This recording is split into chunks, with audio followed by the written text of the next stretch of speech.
This is a CBS News special report, the impeachment hearings. I'm Norah O'Donnell in Washington, and we are just minutes away from what could be the most explosive testimony in these proceedings so far from EU Ambassador Gordon Sondland, who, according to witnesses, spoke directly to the president about Ukraine. This is his arrival on Capitol Hill earlier. He's one of the key players who could tie the president of the United States, his boss, to a pressure campaign in order to investigate Democrats, including Joe Biden.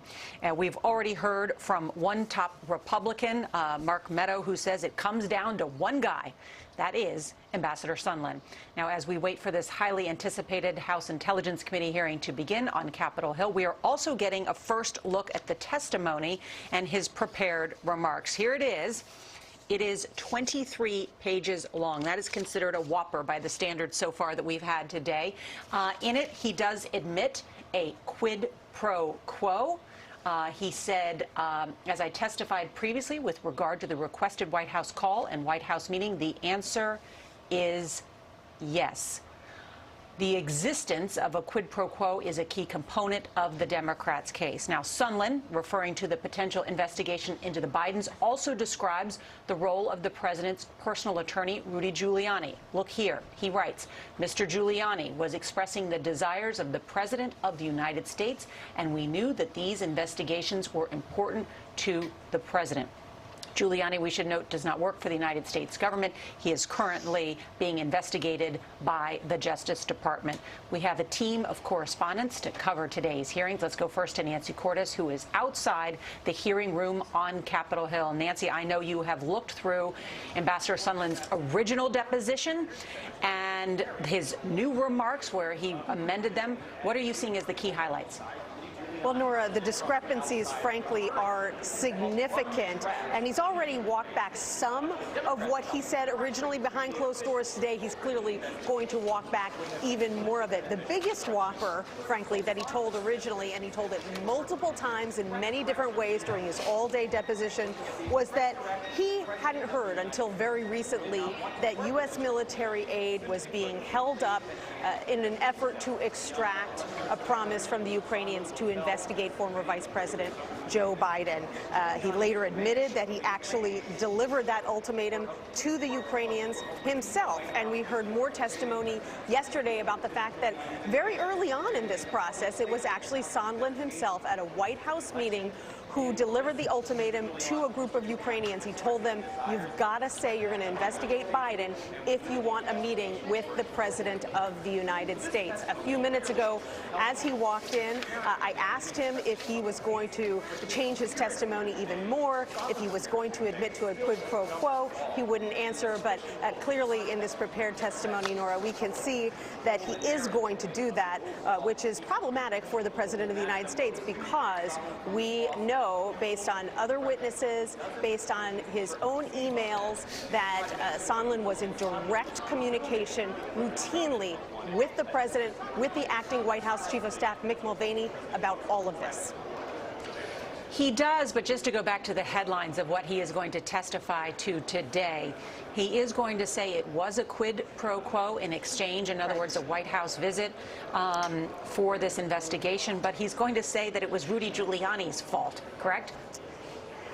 You know, he's going to say that the original idea came from Rudy Giuliani, but he has now acknowledged that he himself delivered this message, if unwillingly, to the Ukrainians. He said it was just because he was really trying to make sure that this aid was unfrozen, that this meeting took place with the president that the Ukrainians wanted, and he felt that the path of least resistance was basically to tell the Ukrainians, look, just agree that you're going to do this investigation that the president wants, and then you'll get the meeting you want, and then you'll get the aid. So what Democrats are going to home in on with Sondland today is not so much whether he believed that this was right or not, but whether he was getting his directions from the President of the United States himself. That's what they're trying to establish here. Republicans have argued again and again that these witnesses got their information secondhand or thirdhand, or that they intuited what they thought the president wanted, but they didn't really know. Here you have someone who bragged about how often he was able to get the President of the United States on the phone, who called him from a cafe in Kiev and reportedly, according to other witnesses, said the Ukrainians will do whatever you want. They love you. And so Democrats want to know, did the president tell Sondland, here's what I want you to extract from the Ukrainians? All right, there we see the ambassador and wealthy hotelier who donated over $1 million to the president's transition campaign. Let's go now to Weijia Zhang at the White House as we continue to watch the ambassador talk with his respected Washington attorney, Bob Luskin. Weijia, we already heard part of the White House defense today from Pam Bondi for the first time, who spoke exclusively on CBS this morning, but she repeatedly misidentified him in the interview. What did we learn?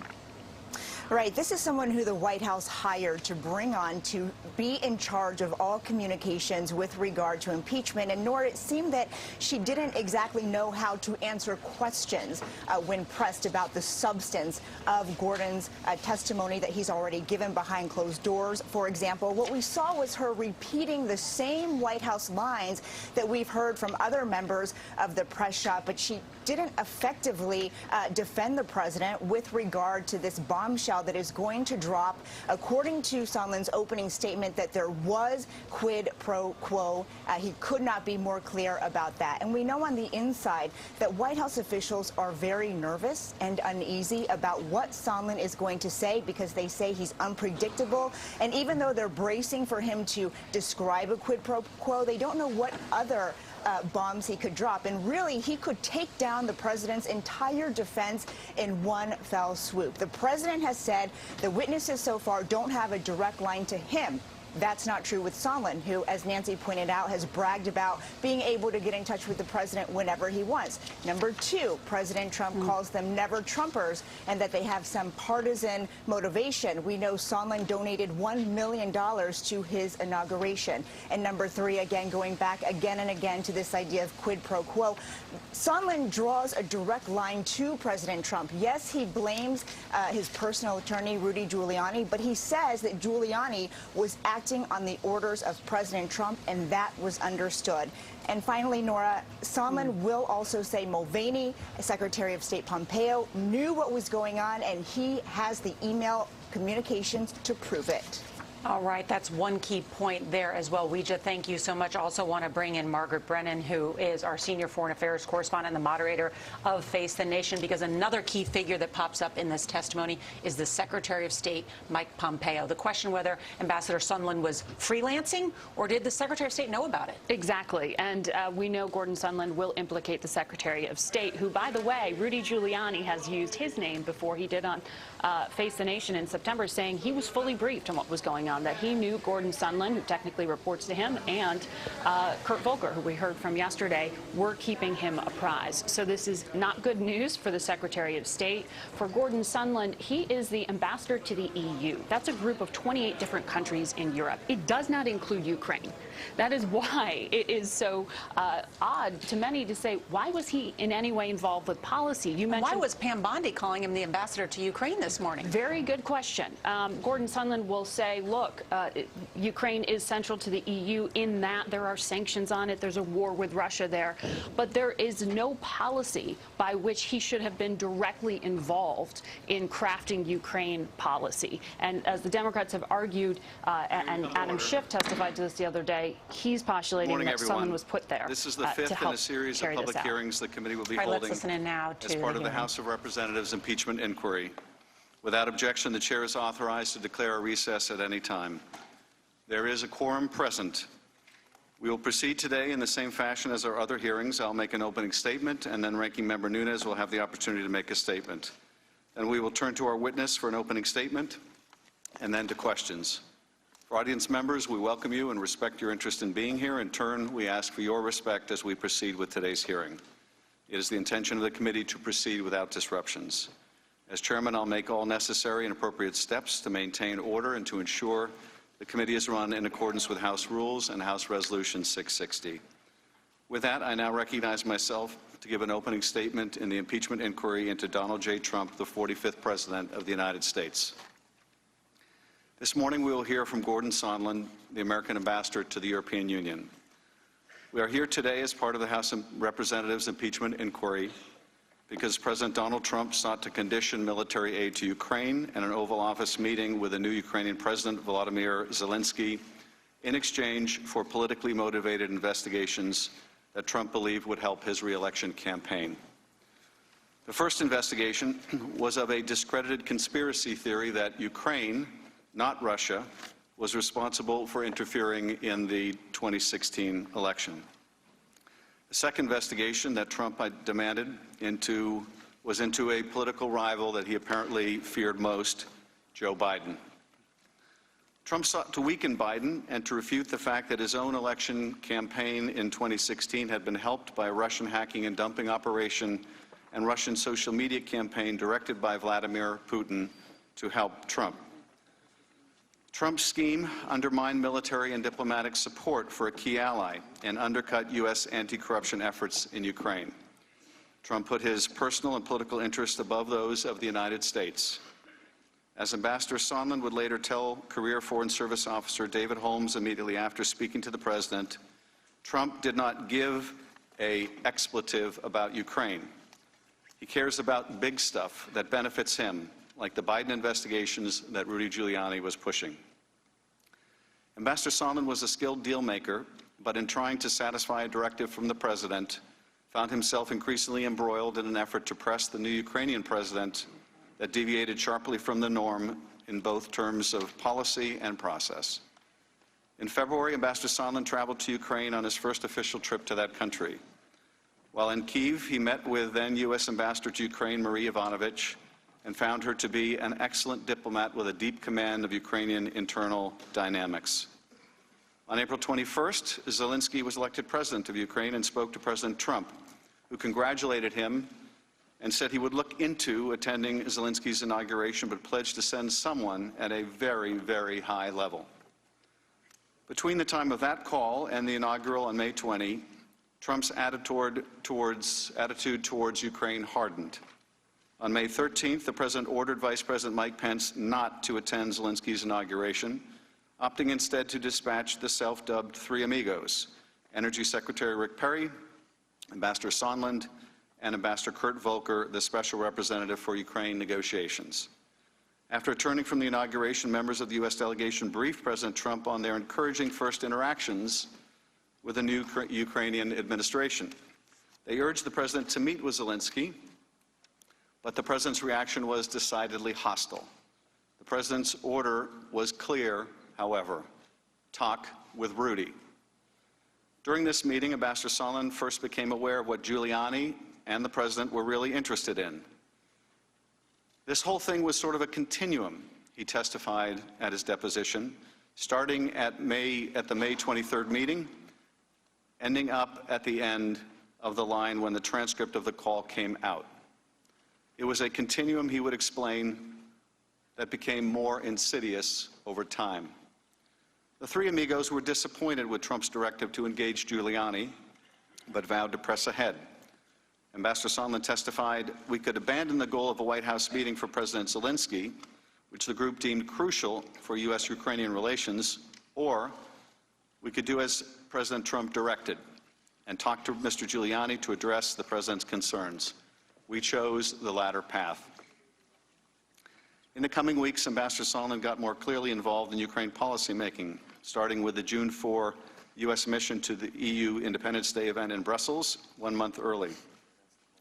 Secretary Perry, Ulrich Brechtbull, and the State Department counselor, and Sondland met with President Zelensky, whom Sondland had invited personally on the margins of the event.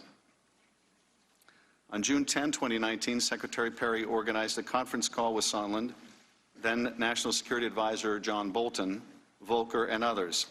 They reviewed Ukraine's strategy with Bolton and decided that Perry, Sondland, and Volker would assist Ambassador Bill Taylor, the new acting ambassador in Kyiv, on Ukraine, and discuss Trump's desire for Rudy Giuliani to be somehow involved. At the end of the call, according to Sondland, we all felt very comfortable with the strategy moving forward. 2 weeks later, on June 27th, Ambassador Sondland called Taylor to say that, quote, Zelensky needed to make clear to President Trump that he was not standing in the way of investigations. On July 10th, Ambassador Sondland and other U.S. officials met at the White House with a group of U.S. and Ukrainian officials. Participants in the meeting have told us that Ambassador Sondland invoked acting White House Chief of Staff Mick Mulvaney and said that the White House meeting sought by the Ukrainian president with Trump would happen only if Ukraine undertook certain investigations. National Security Advisor Bolton abruptly ended the meeting upon hearing this. Undeterred, Sondland brought the Ukrainian delegation downstairs to another part of the White House and was more explicit. According to witnesses, Ukraine needed to investigate the Bidens or Burisma and the 2016 election interference if they wanted to get a meeting at all. Following this meeting in July, Bolton said that he would not be part of whatever drug deal Sondland and Mulvaney are cooking up on this. Sondland continued to press for a meeting, but he and others were willing to settle for a phone call as an intermediate step. On July 21, Taylor texted Sondland that, quote, President Zelensky is sensitive about Ukraine being taken seriously, not merely as an instrument of Washington domestic re-election politics. Sondland responded, absolutely. But we need to get the conversation started and the relationship built, irrespective of the pretext, so that Zelensky and Trump could meet and all of this will be fixed. On July 25th, the day of the Trump-Zelensky call, Volker had lunch in Kyiv with a senior aide to Ukrainian President Zelensky and later texted the aide to say that he'd heard from the White House, assuming President Z convinces Trump he will investigate, get to the bottom of what happened in 2016, we will nail down date for a visit to Washington. Good luck. Ambassador Sondland spoke to President Trump a few minutes before the call was placed, but was not on the call.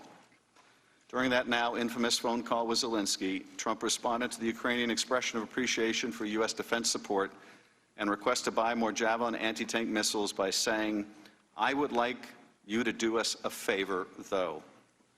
Trump asked Zelensky to investigate the discredited 2016 conspiracy theory and, even more ominously, look into the Bidens. Neither had been part of the official preparatory material for the call, but they were in Donald Trump's personal interest and the interests of his re-election campaign. And the Ukrainian president knew about both in advance, in part because of Ambassador Volker and Ambassador Sondland's efforts to make him aware of what the president was demanding.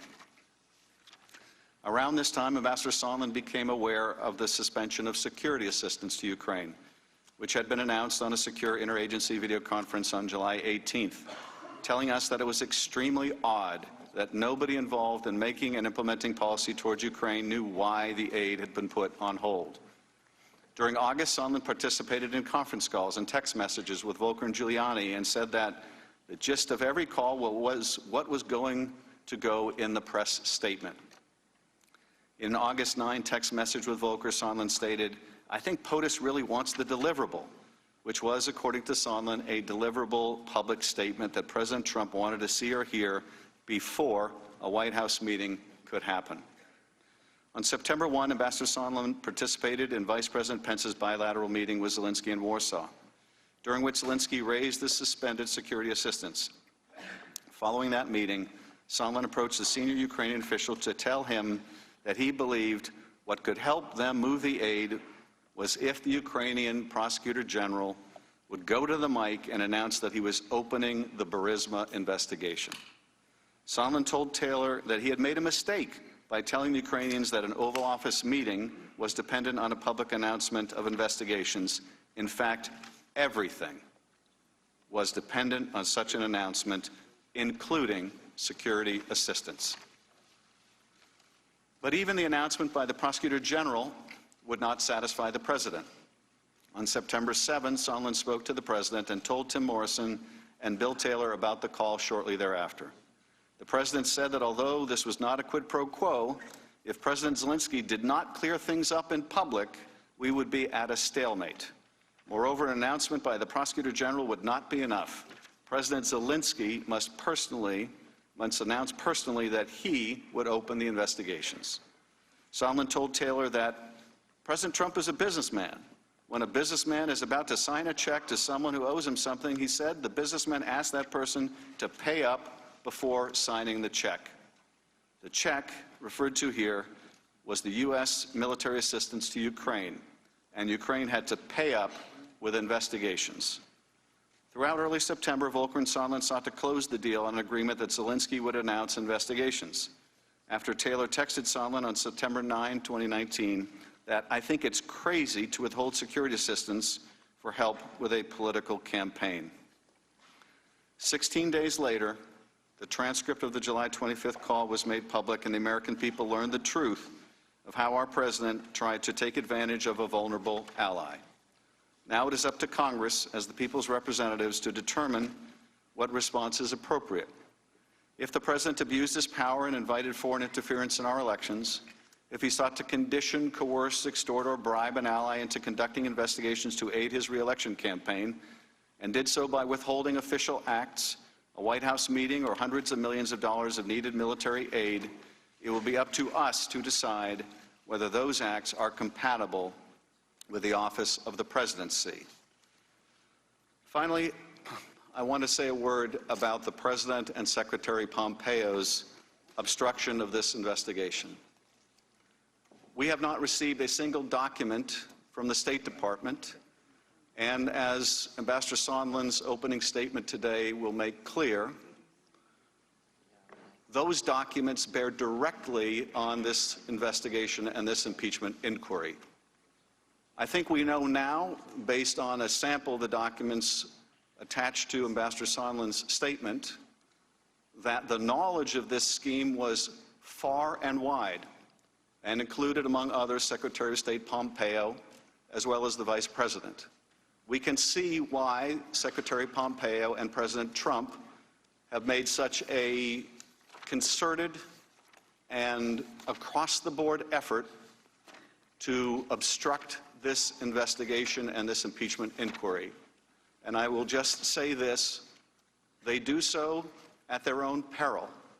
I remind the President that Article 3 of the impeachment articles drafted against President Nixon was his refusal to obey the subpoenas of Congress. And with that, I recognize Ranking Member Nunes for any remarks that he would wish to make. Thank the gentleman. As we learned last night, story time last night, we get story time first thing this morning. Ambassador Sondland, welcome. Glad you're here. Well, I'm really not glad you're here, but welcome to the fifth day of this circus. As I've noted before, the Democrats on this committee spent 3 years accusing President Trump of being a Russian agent.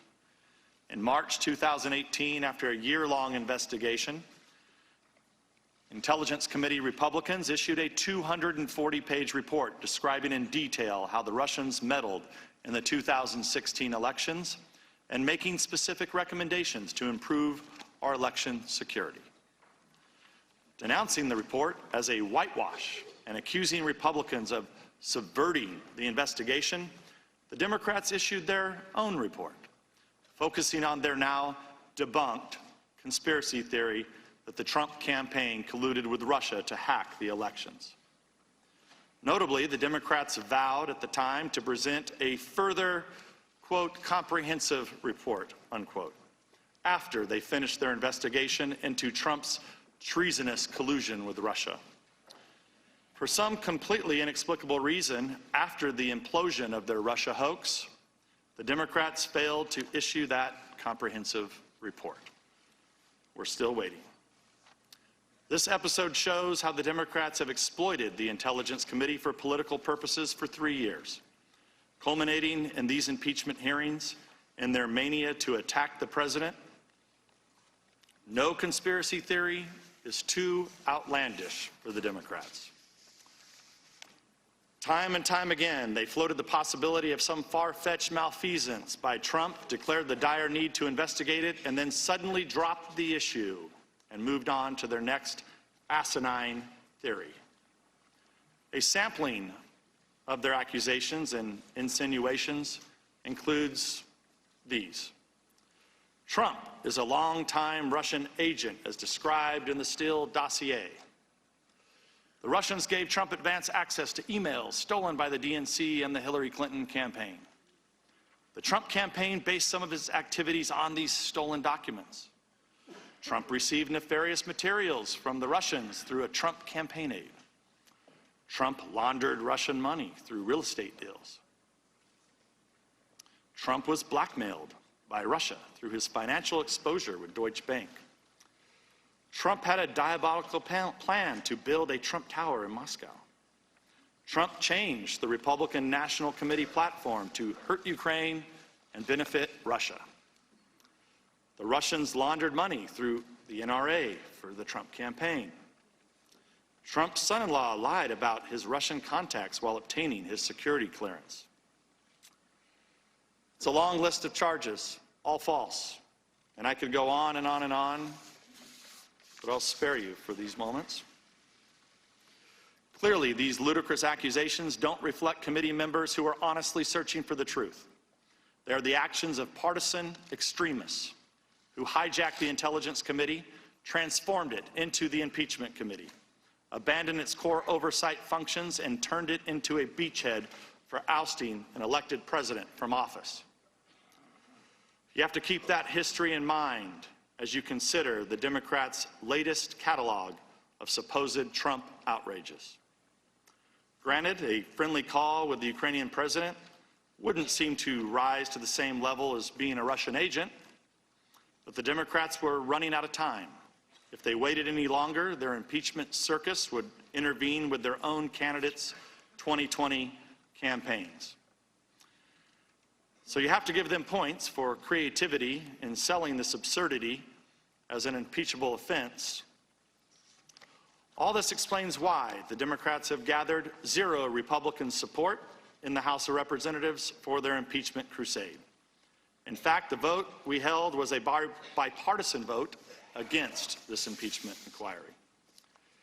Speaker Pelosi, Chairman Schiff, and Chairman Nadler, the key figures behind this impeachment crusade, all proclaimed that impeachment is so damaging to the country that it can only proceed with bipartisan support.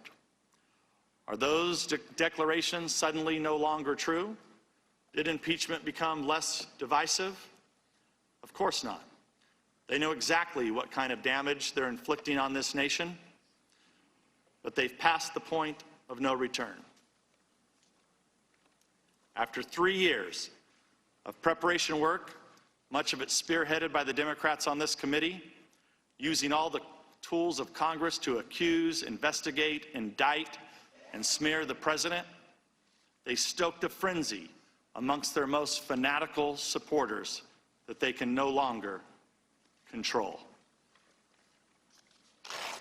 Ambassador Sondland, you are here today to be smeared. But you'll make it through it, and I appreciate your service to this country, and I'm sorry that you've had to go through this. In closing, the Democrats have zeroed in on an anonymous whistleblower complaint that was cooked up in cooperation with the Democrats on this very committee. They lied to the American people about that cooperation and refused to let us question the whistleblower to discover the truth. Meanwhile, the Democrats lash out against anyone who questions or casts doubt on this spectacle. When Ukrainian President Zelensky denies anything improper happened on the phone call, the Democrats say that he's a liar. When journalists report on Ukraine election meddling and Hunter Biden's position on the board of corrupt Ukrainian companies, the Democrats label them conspiracy theorists. When the Democrats can't get any traction for their allegations of quid pro quo, they move the goalposts and accuse the president of extortion, then bribery, and at last resort, obstruction of justice. The American people sent us to Washington to solve problems, not to wage scorched earth political warfare against the other party. This impeachment is not helping the American people. It's not a legitimate use of taxpayer dollars, and it's definitely not improving our national security. Finally, the Democrats' fake outrage that President Trump used his own channel to communicate with Ukraine. I'll remind my friends on the other side of the aisle that our first president, George Washington, directed his own diplomatic channels to secure a treaty with Great Britain. If my Democratic colleagues were around in 1794, they'd probably want to impeach him too. Chairman, this morning we have transmitted to you a letter exercising our rights under HRES 660 to subpoena documents and witnesses. We take this step because you have failed to ensure fairness and objectivity in this inquiry. As such, we need to subpoena Hunter Biden and the whistleblower for closed-door depositions, as well as relevant documents from the DNC, Hunter Biden's firm, Rosemont Zeneca, and the whistleblower. In the interest of some basic level of fairness, we expect you to concur with these subpoenas. And I'll submit that letter for the record and yield back the balance of my time. I thank the gentleman. We are joined this afternoon by Ambassador Gordon Sondland. I'm sorry, this morning. It was a long day yesterday. Gordon Sondland is the U.S. representative to the European Union with the rank of ambassador. Before joining the State Department, Ambassador Sondland was the founder and CEO of Providence Hotels, a national owner and operator of full-service hotels. Also prior to his government service, Ambassador Sondland was engaged in charitable enterprises. Two final points before our witness is sworn. First, witness depositions as part of this inquiry were unclassified in nature, and all open hearings will also be held at the unclassified level. Any information that may touch on classified information will be addressed separately. Second, Congress will not tolerate any reprisal, threat of reprisal, or attempt to retaliate against any U.S. government official for testifying before Congress, including you or any of your colleagues. If you would please rise and raise your right hand, I will begin by swearing you in. Do you swear or affirm that the testimony you are about to give is the truth, the whole truth, and nothing but the truth, so help you God? Let the record show the witness has answered in the affirmative. Thank you, and please be seated. The microphone is sensitive, so please speak directly into it. Without objection, your written statement will be made part of the record, and with that, Ambassador Sondland, you are now recognized for your opening statement. Thank you, Mr. Chairman, and thank you, Ranking Member Nunes. I appreciate the opportunity to speak again to the members of this committee. First, let me offer my thanks to the men and women of the U.S. Department of State who have committed their professional lives to support the foreign policy work of the United States. In particular, I want to thank my staff at the U.S. mission to the European Union. Your integrity, dedication, and hard work, often performed without public acclaim or recognition, serve as a shining example of true public service, and I am personally grateful to work beside you each and every day. It is my honor to serve as the U.S. Ambassador to the European Union. The U.S. mission to the EU is the direct link between the United States and the European Union and its members, America's longest-standing allies and one of the largest economic blocs in the world. Every day, I work to support a strong, united, and peaceful Europe. Strengthening our ties with Europe serves both American and European goals as we together promote political stability and economic prosperity around the world. I expect that few Americans have heard my name before these events, so before I begin my substantive testimony, please let me share some of my personal background. My parents fled Europe during the Holocaust. Escaping the atrocities of that time, my parents left Germany for Uruguay and then, in 1953, emigrated to Seattle, Washington, where I was born and raised. Like so many immigrants, my family was eager for freedom and hungry for opportunity. They raised my sister and me to be humble, hardworking, and patriotic, and I am forever grateful for the sacrifices they made on our behalf. Public service has always been important to me. As a lifelong Republican, I have contributed to initiatives of both Republican and Democratic administrations. In 2003, I served as a member of the transition team for Oregon Democratic Governor Ted Kulongoski. Governor Kulongoski also appointed me to serve on various statewide boards. In 2007, President George W. Bush appointed me as a member of the Commission on White House Fellows. I worked with President Bush on charitable events for his foundation's military service initiative, and I also worked briefly with former Vice President Joe Biden's office in connection with the Vice President's nationwide anti-cancer initiative at a local Northwest hospital. And of course, the highest honor in my public life came when President Trump asked me to serve as the United States ambassador to the European Union. The Senate confirmed me as an ambassador on a bipartisan voice vote, and I assumed the role in Brussels on July 9th, 2018. Although today is my first public testimony on the Ukraine matters, this is not my first time cooperating with this committee. As you know, I've already provided 10 hours of deposition testimony, and I did so despite directives from the White House and the State Department that I refuse to appear, as many others have done. I agreed to testify because I respect the gravity of the moment, and I believe I have an obligation to account fully for my role in these events. But I also must acknowledge that this process has been challenging, and in many respects, less than fair. I have not had access to all of my phone records, State Department emails, and many, many other State Department documents. And I was told I could not work with my EU staff to pull together the relevant files and information. Having access to the State Department materials would have been very helpful to me in trying to reconstruct with whom I spoke and met, and when and what was said. As ambassador, I've had hundreds of meetings and calls with individuals, but I'm not a note taker or a memo writer. Never have been.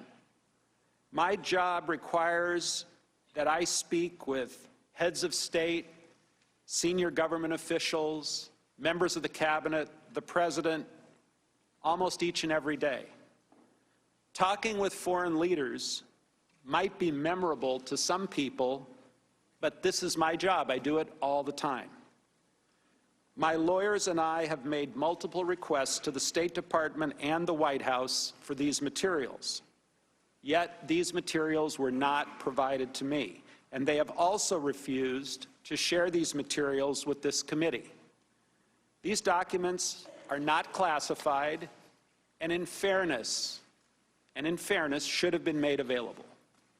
In the absence of these materials, my memory, admittedly, has not been perfect. And I have no doubt that a more fair, open, and orderly process of allowing me to read the State Department records and other materials would have made this process far more transparent. I don't intend to repeat my prior opening statement or attempt to summarize 10 hours of previous deposition testimony. However, a few critical points have been obscured by noise over the last few days and weeks, and I'm worried that the bigger picture is being ignored. So let me make a few key points. First, Secretary Perry, Ambassador Volker, and I worked with Mr. Rudy Giuliani on Ukraine matters at the express direction of the President of the United States. We did not want to work with Mr. Giuliani. Simply put, we were playing the hand we were dealt. We all understood that if we refused to work with Mr. Giuliani, we would lose a very important opportunity to cement relations between the United States and Ukraine. So we followed the President's orders. Second, although we disagreed with the need to involve Mr. Giuliani, at the time we did not believe that his role was improper.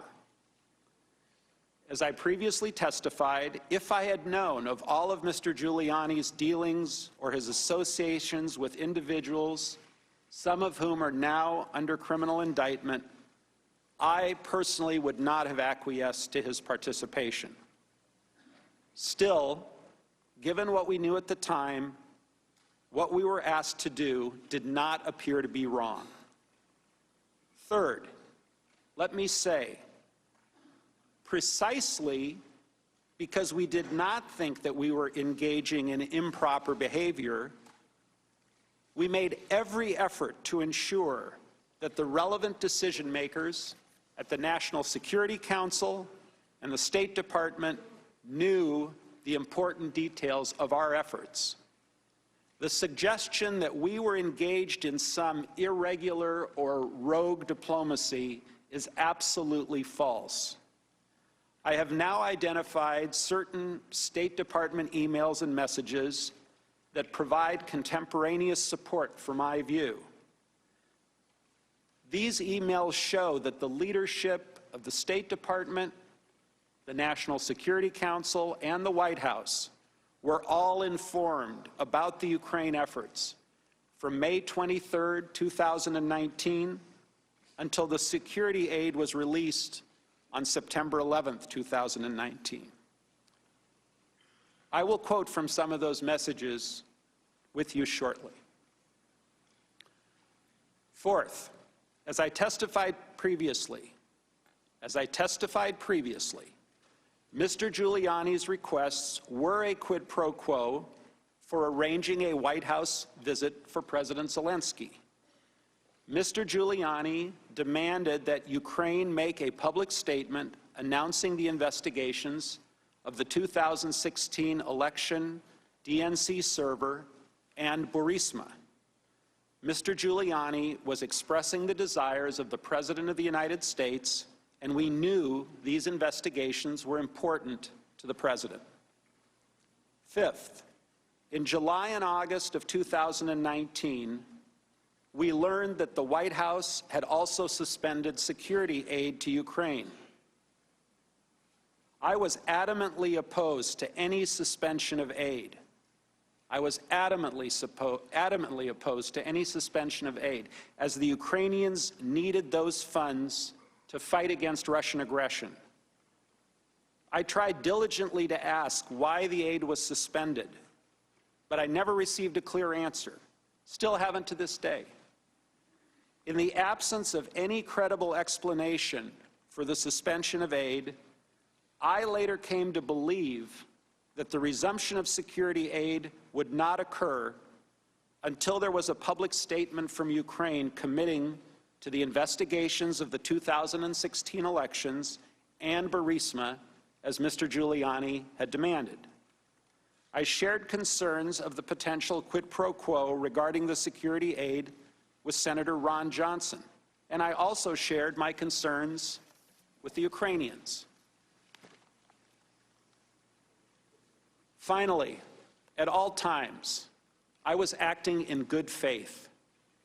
I was acting in good faith. As a presidential appointee, I followed the directions of the President. We worked with Mr. Giuliani because the President directed us to do so.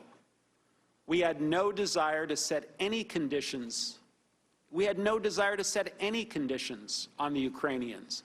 Indeed, my own personal view, which I shared repeatedly with others, was that the White House and security assistance should have proceeded without preconditions of any kind.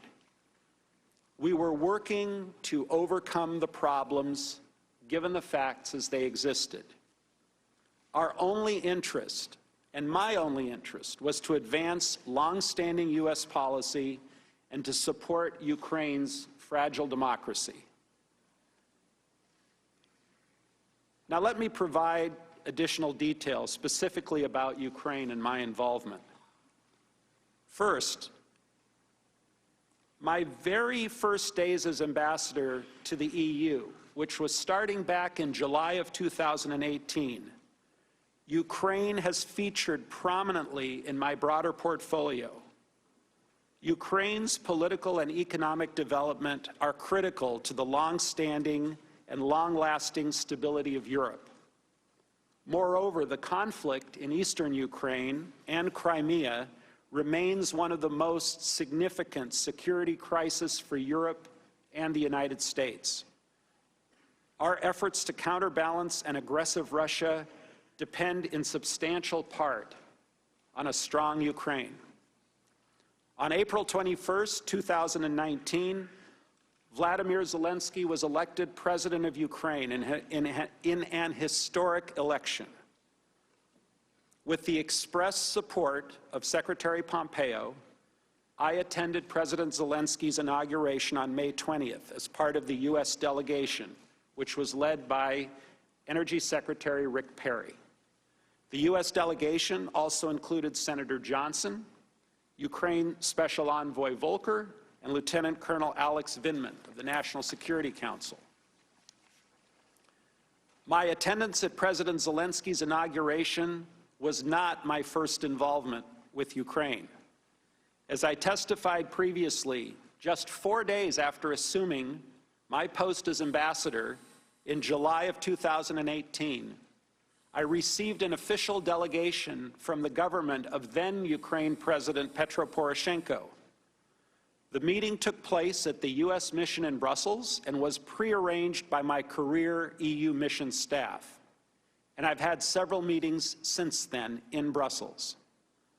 Later, in February of 2019, I worked well with U.S. Ambassador Marie Yovanovitch in making my first official visit to Ukraine for a U.S. Navy visit to the strategic Black Sea port of Odessa. And the reason I raise these prior Ukraine activities, the meetings in Brussels, my visit to Odessa, is to emphasize that Ukraine has been a part of my portfolio from my very first days as the U.S. ambassador. Any claim that I somehow muscled my way into the Ukraine relationship is simply false. During the Zelensky inauguration on May 20th, the U.S. delegation developed a very positive view of the Ukraine government. We were impressed by President Zelensky's desire to promote a stronger relationship with the United States. We admired his commitment to reform, and we were excited about the possibility of Ukraine making the changes necessary to support a greater Western economic investment. And we were excited that Ukraine might, after years and years of lip service, finally get serious about addressing its own well-known corruption problems. With that enthusiasm, we returned to the White House on May 23rd to brief President Trump. We advised the President of the strategic importance of Ukraine and the value of strengthening the relationship with President Zelensky. To support this reformer, we asked the White House for two things. First, a working phone call between Presidents Trump and Zelensky, and second, a working Oval Office visit. In our view, both were vital to cementing the U.S.-Ukraine relationship, demonstrating support for Ukraine in the face of Russian aggression, and advancing broader U.S. foreign policy interests. Unfortunately, President Trump was skeptical. He expressed concerns that the Ukrainian government was not serious about reform, and he even mentioned that Ukraine tried to take him down in the last election. In response to our persistent efforts in that meeting to change his views, President Trump directed us to, quote, talk with Rudy. We understood that talk with Rudy meant talk with Mr. Rudy Giuliani, the president's personal lawyer. Let me say again, we weren't happy with the president's directive to talk with Rudy. We did not want to involve Mr. Giuliani. I believed then, as I do now, that the men and women of the State Department, not the president's personal lawyer, should take responsibility for Ukraine matters. Nonetheless, based on the president's direction, we were faced with a choice. We could abandon the efforts to schedule the White House phone call and a White House visit between Presidents Trump and Zelensky, which was unquestionably in our foreign policy interest, or we could do as President Trump had directed and talk with Rudy. We chose the latter course, not because we liked it, but because it was the only constructive path open to us. Over the course of the next several months, Secretary Perry, Ambassador Volker, and I were in communication with Mr. Giuliani. Secretary Perry volunteered to make the initial calls with Mr. Giuliani, given their prior relationship. Ambassador Volker made several of the early calls and generally informed us of what was discussed. I first communicated with Mr. Giuliani in early August, several months later. Mr. Giuliani emphasized that the president wanted a public statement from President Zelensky committing Ukraine to look into the corruption issues. Mr. Giuliani specifically mentioned the 2016 election, including the DNC server, and Burisma as two topics of importance to the president. We kept the leadership of the State Department and the NSC informed of our activities, and that included communications with Secretary of State Pompeo, his counselor Ulrich Brechtbull, his executive secretary Lisa Kenna, and also communications with Ambassador Bolton, Dr. Hill, Mr. Morrison, and their staff at the NSC. They knew what we were doing and why.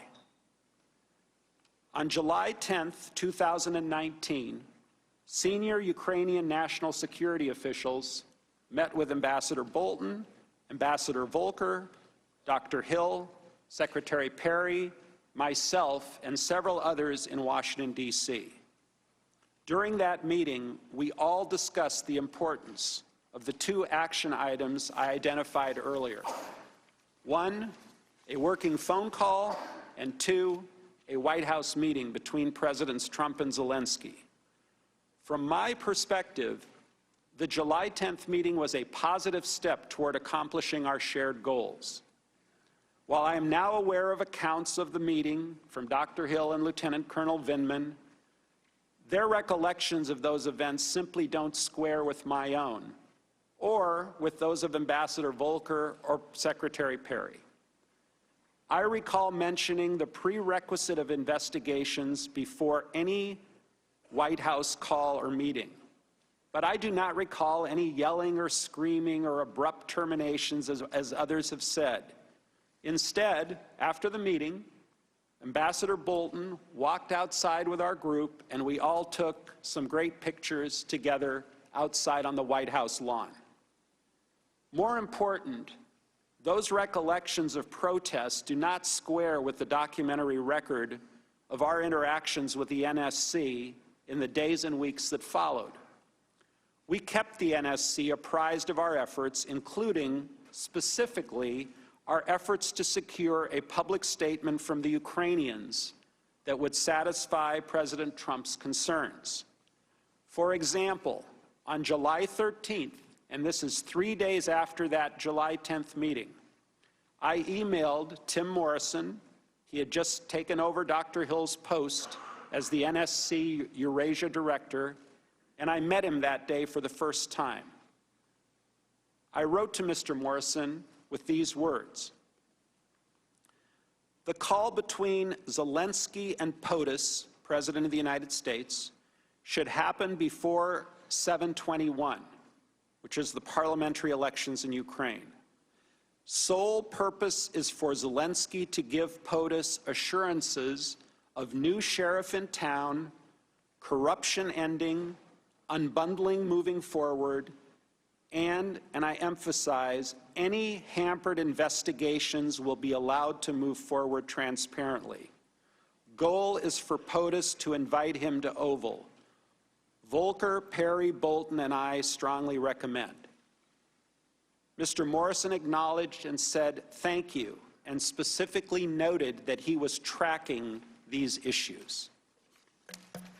Again, there was no secret regarding moving forward, and the discussion of investigations.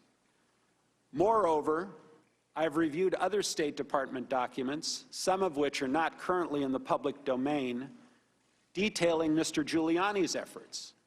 For example, on July 10th, the very same day that Ambassador Volker, Secretary Perry, and I were meeting with the Ukraine officials in Washington, Ambassador Taylor received a communication that Mr. Giuliani was still talking with Ukrainian prosecutor Yuri Lutsenko.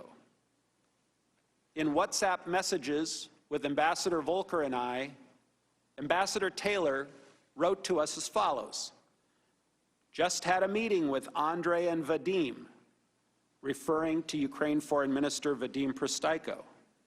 Taylor said the Ukrainians were, quote, "very concerned about what Lutsenko told them, that according to RG," meaning Rudy Giuliani, "the Zelensky-POTUS meeting will not happen." Volker responded, "Good grief, please tell Vadim to let the official U.S. government representatives speak for the U.S. Lutsenko has his own self-interest here." Taylor confirmed that he had communicated that message to the Ukrainians, and he added, "I briefed Ulrich this afternoon on this," referring to State Department Counselor Ulrich Brechtbull. Again, everyone's in the loop. Three things are critical about this WhatsApp exchange. First, while the Ukrainians were in Washington at the White House, Mr. Giuliani was communicating with the Ukrainians without our knowledge. Ambassador Taylor, Ambassador Volker, and I were all surprised by this. Second, Mr. Giuliani was communicating with the reportedly corrupt Ukrainian prosecutor Lutsenko and discussing whether a Zelensky-Trump meeting was going to happen, again without our knowledge. And third, with this alarming news, Ambassador Taylor briefed Ulrich Brechtbull, who is the counselor to Secretary of State Pompeo. And even as late as September 24th of this year, Secretary Pompeo was directing Kurt Volker to speak with Mr. Giuliani. In a WhatsApp message, Kurt Volker told me in part, "Spoke with Rudy per guidance from S." S is the State Department's official designator for the Secretary. "Spoke with Rudy per guidance from S." Look, we tried our best to fix the problem while keeping the State Department and the NSC closely apprised of the challenges we faced. On July 25th, Presidents Trump and Zelensky had their official call. I was not on the call, and I don't think I was invited to be on the call. In fact, I first read the transcript on September 25th, the day it was publicly released. All I had heard at that time was that the call had gone well. Looking back, I find it very odd, that neither I, nor Ambassador Taylor, nor Ambassador Volker ever received a detailed readout of that call with the Biden references. Now, there are people who say they had concerns about the call, but no one shared any concerns about the call with me at the time, which frankly would have been very helpful to know. On July 26th, Ambassador Taylor, Ambassador Volker, and I were all in Kiev to meet with President Zelensky. The timing of that trip, immediately after the call between Presidents Trump and Zelensky, was entirely coincidental. The Kiev meetings had been scheduled well before the date that the White House finally fixed the call.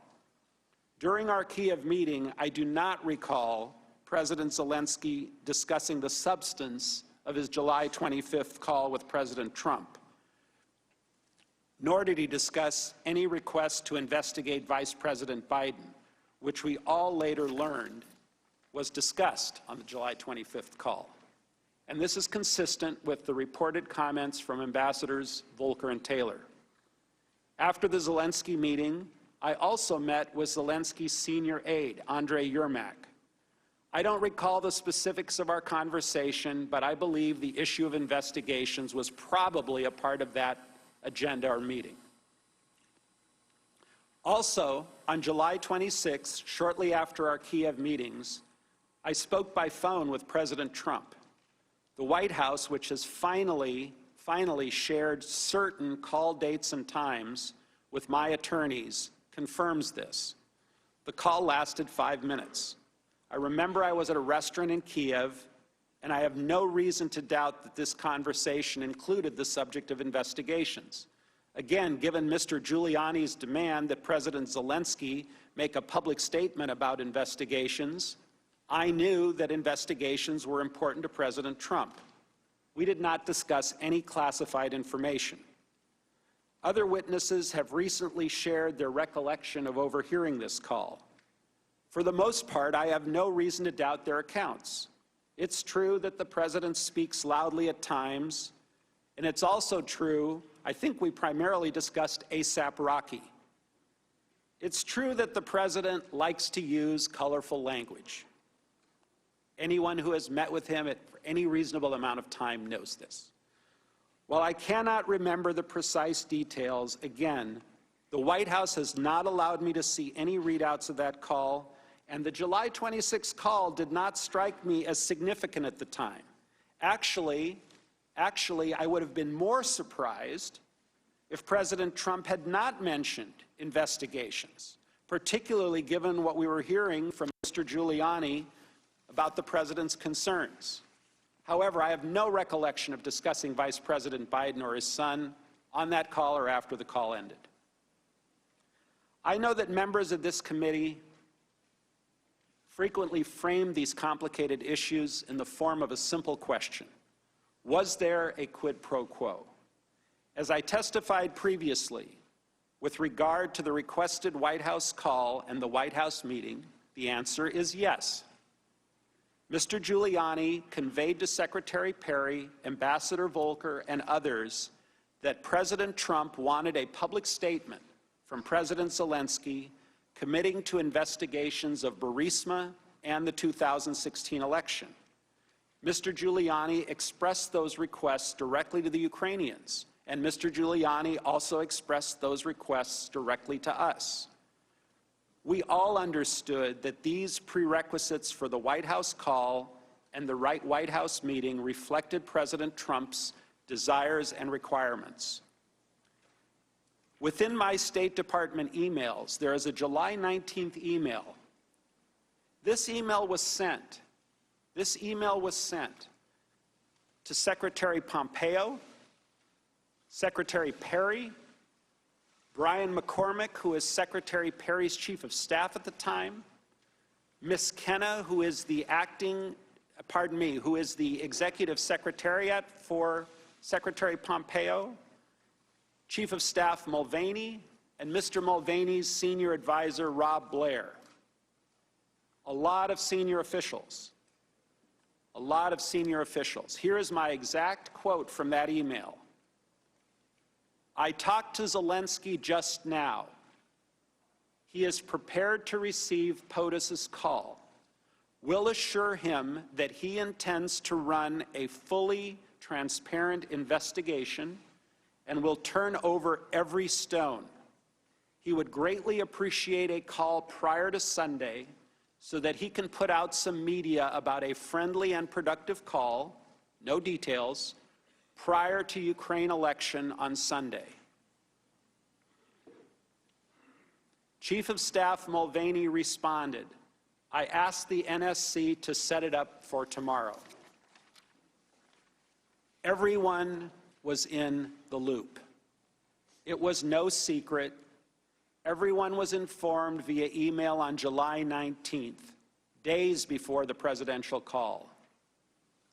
As I communicated to the team, I told President Zelensky in advance that assurances to run a fully transparent investigation and turn over every stone were necessary in his call with President Trump.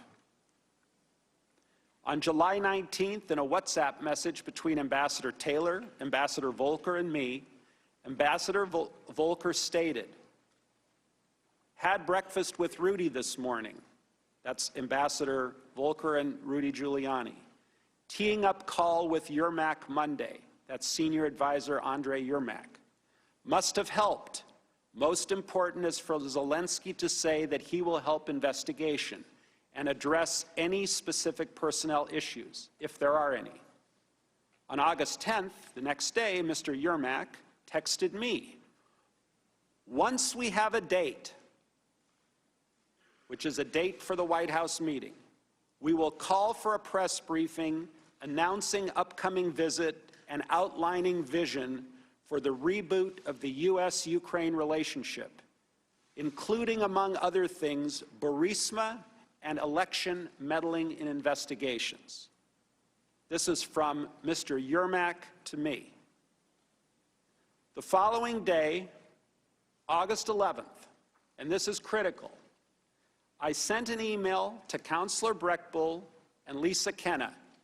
Lisa Kenna was frequently used as the pathway to Secretary Pompeo, as sometimes he preferred to receive his emails through her. She would print them out and put them in front of him. With the subject Ukraine, I wrote, "Mike," referring to Mike Pompeo, "Kurt and I negotiated a statement from Zelensky to be delivered for our review in a day or two. The contents will hopefully make the boss happy enough," the boss being the president, "to authorize an invitation. Zelensky plans to have a big press conference on the openness subject, including specifics next week," all of which referred to the 2016 and the Burisma. Ms. Kenna replied, "Gordon, I'll pass to the secretary. Thank you." Again, everyone was in the loop. Curiously, and this was very interesting to me, on August 26th, shortly before his visit to Kiev, Ambassador Bolton's office requested Mr. Giuliani's contact information from me. I sent Ambassador Bolton the information directly. They requested Mr. Giuliani's contact information on August 26th. I was first informed that the White House was withholding security aid to Ukraine during conversations with Ambassador Taylor on July 18th, 2019. However, as I testified before, I was never able to obtain a clear answer regarding the specific reason for the hold, whether it was bureaucratic in nature, which often happens, or reflected some other concern in the interagency process. I never participated in any of the subsequent DOD or DOS review meetings that others have described, so I can't speak to what was discussed in those meetings. Nonetheless, before the September 1st Warsaw meeting, the Ukrainians had become aware that security funds had yet to be dispersed. In the absence of any credible explanation for the hold, I came to the conclusion that the aid, like the White House visit, was jeopardized. In preparation for the September 1 Warsaw meeting, I asked Secretary Pompeo whether a face-to-face conversation between Trump and Zelensky would help to break the logjam. And this was when President Trump was still intending to travel to Warsaw. Specifically, on August 22nd, I emailed Secretary Pompeo directly, copying Secretariat Kenna. I wrote, and this is my email to Secretary Pompeo, "Should we block time in Warsaw for a short pull-aside for POTUS to meet Zelensky? I would ask Zelensky to look him in the eye and tell him that once Ukraine's new justice folks are in place in mid-September, that Zelensky should be able to move forward publicly and with confidence on those issues of importance to POTUS in the U.S. Hopefully that will help break the logjam." The Secretary replied, "Yes." I followed up the next day asking to get 10 to 15 minutes on the Warsaw schedule for this. I said we'd like to know when it's locked so that I can tell Zelensky and brief him. Executive Secretary Kenna replied, "I will try for sure." Moreover, given my concerns about the security aid, I have no reason to dispute that portion of Senator Johnson's recent letter in which he recalls conversations he and I had on August 30th. By the end of August, my belief was that if Ukraine did something to demonstrate a serious intention to fight corruption, and specifically addressing Burisma and the 2016, then the hold on military aid would be lifted. There was a September 1st meeting with President Zelensky in Warsaw. Unfortunately, President Trump's attendance at the Warsaw meeting was canceled due to Hurricane Dorian. Vice President Pence attended instead.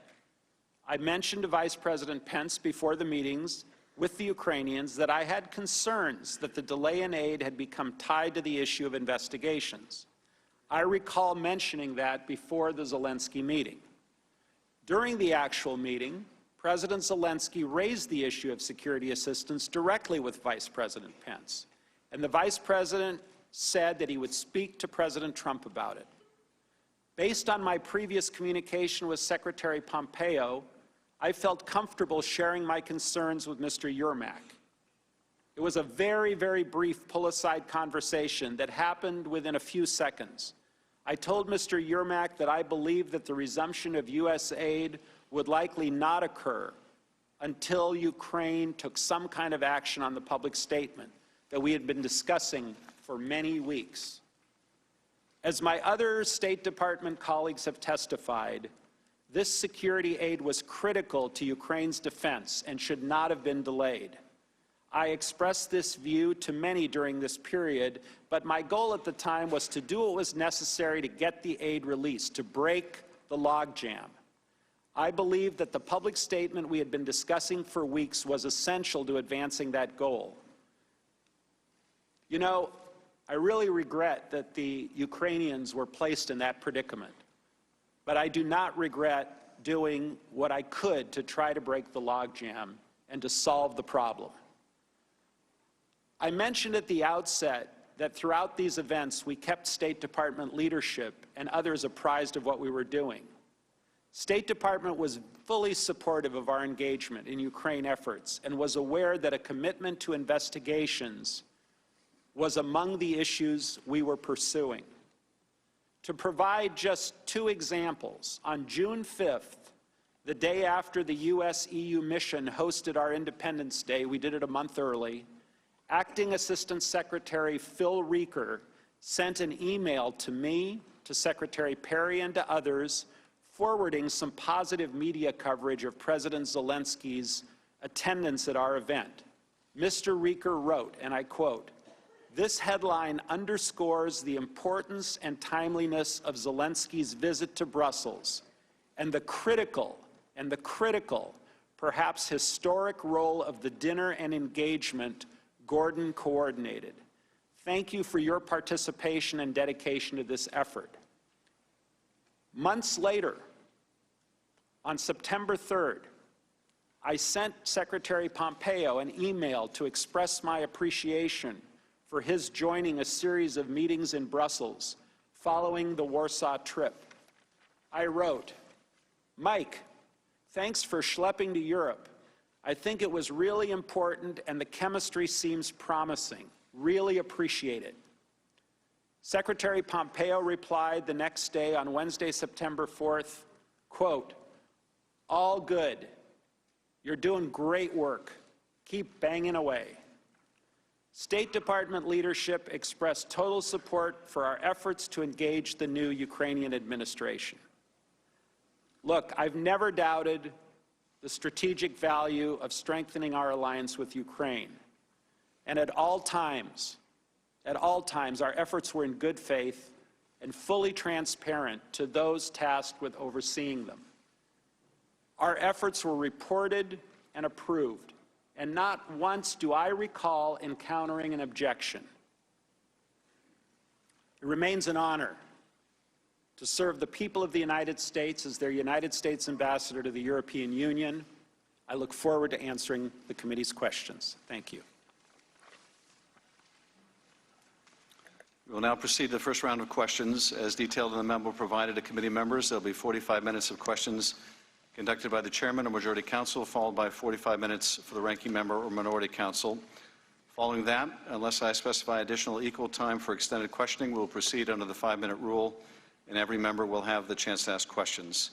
I recognize myself or majority counsel for the first round of questions. Mr. Sondland, there's a lot of new material in your opening statement for us to get through, but I want to start with a few top-line questions before passing it over to Mr. Goldman. In your deposition, you testified that you found yourself on a continuum that became more insidious over time. Can you describe what you mean by this continuum of insidiousness? Well, Mr. Chairman, when we left the Oval Office, I believe on May 23rd, the request was very generic for an investigation of corruption in a very vanilla sense and dealing with some of the oligarch problems in Ukraine, which were long-standing problems. And then as time went on, more specific items got added to the menu, including the Burisma and 2016 election meddling specifically, the DNC server specifically. And over this continuum, it became more and more difficult to secure the White House meeting because more conditions were being placed on the White House meeting. And then, of course, on July 25th, although you were not privy to the call, another condition was added, that being the investigation of the Bidens. I was not privy to the call, and I did not know that the condition of investigating the Bidens was a condition. Correct. You saw that in the call record, correct? It was not in any record I received. But when you did see... I saw that in September, correct. So on this continuum, the beginning of the continuum begins on May 23rd when the President instructs you to talk to Rudy? Correct. And you understood that as a direction by the President that you needed to satisfy the concerns that Rudy Giuliani would express to you about what the President wanted in Ukraine? Not to me, to the entire group, Volker, Perry, and myself. Correct. Now, in your opening statement, you confirm that there was a quid pro quo between the White House meeting and the investigations into Burisma and the 2016 election that Giuliani was publicly promoting. Is that right? Correct. And in fact, you say that other senior officials in the State Department and the Chiefs of Staff's office, including Mick Mulvaney, Secretary Pompeo, were aware of this quid pro quo, that in order to get the White House meeting, there were going to have to be these investigations the President wanted. Correct. And those, again, are investigations into 2016 and Burisma / the Bidens. 2016 Burisma. The Bidens did not come up. But you would ultimately learn that Burisma meant the Bidens when you saw the call record, correct? Of course. Today I know exactly what it means. I didn't know at the time.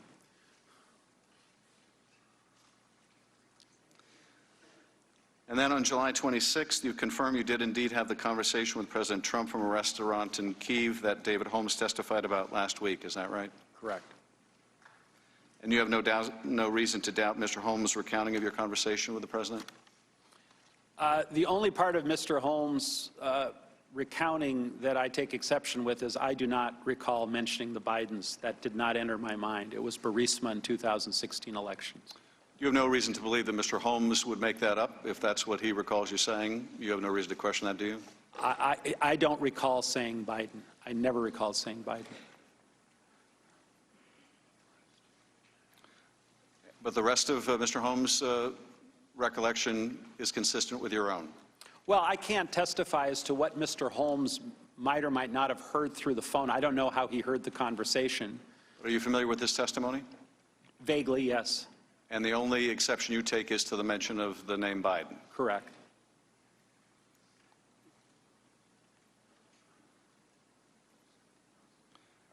And I think you said in your testimony this morning that not only is it correct that the President brought up with you investigations on the phone the day after the July 25th call, but you would have been surprised had he not brought that up. Is that right?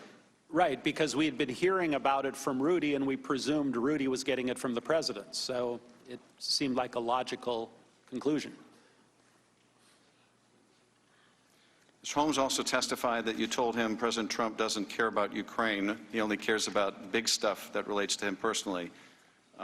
I take it from your comment you don't dispute that part of the conversation. Well, he made that clear in the May 23rd meeting that he was not particularly fond of Ukraine, and we had a lot of heavy lifting to do to get him to engage. So you don't dispute that part of Mr. Holmes' recollection? No.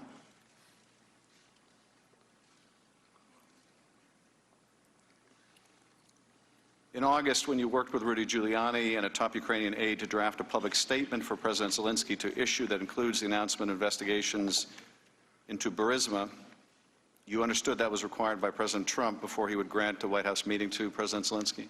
That's correct. And the Ukrainians understood that as well? I believe they did. And you informed Secretary Pompeo about that statement as well? I did.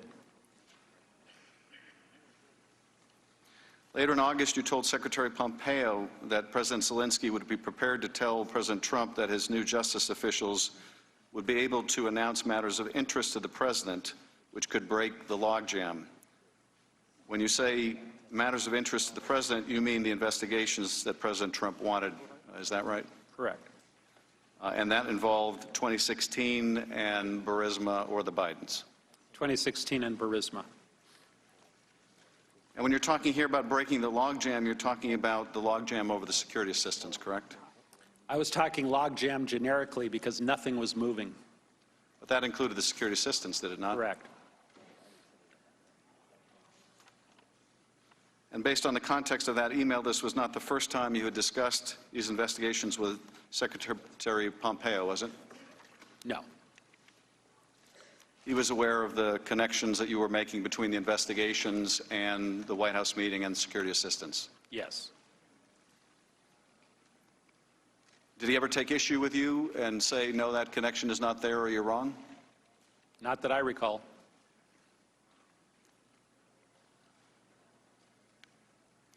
Now, you mentioned that you also had a conversation with Vice President Pence before his meeting with President Zelensky in Warsaw, and that you raised the concern you had as well that the security assistance was being withheld because of the president's desire to get a commitment from Zelensky to pursue these political investigations.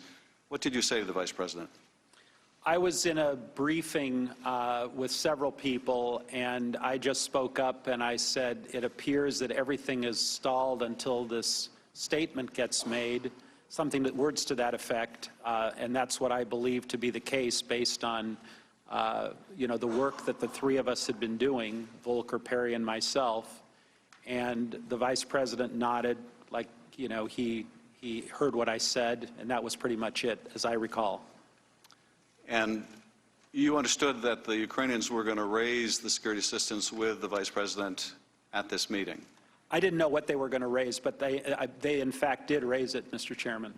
Well, it was public by that point that there was a hold on the security assistance, correct? Yeah, but I didn't know what they were going to raise. I didn't get a pre-brief from the Ukrainians. Well, you knew, certainly they were concerned about the hold on the security assistance, right? They were concerned, obviously. And you wanted to help prepare the Vice President for the meeting by letting him know what you thought was responsible for the hold on the security assistance. That's fair. Do you recall anything else the Vice President said other than nodding his head when you made him aware of this fact? No, I don't have a readout of that meeting, so I can't remember anything else. And it was immediately after this meeting between the Vice President and Zelensky that you went to speak with Yermak, and you told him similarly that in order to release the military assistance, they were going to have to publicly announce these investigations. Yeah, much has been made of that meeting, and it really wasn't a meeting. What happened was everyone got up after the bilateral meeting between President Zelensky and Vice President Pence, and people do what they normally do. They get up, they mill around, they shake hands, and I don't know if I came over to Yermak or he came over to me, but he said, what's going on here? And I said, I don't know. It might all be tied together now. I have no idea. I was presuming that it was, but it was a very short conversation. Well, in that short conversation, as you would later relay to Mr. Morrison and Ambassador Taylor, you informed Mr. Yermak that they would need to announce these investigations in order to get the aid, did you not? Well, Mr. Yermak was already working on those investigation, or on the statement about the investigations. And you confirmed for him that he needed to get it done if they were going to get the military aid? I likely did.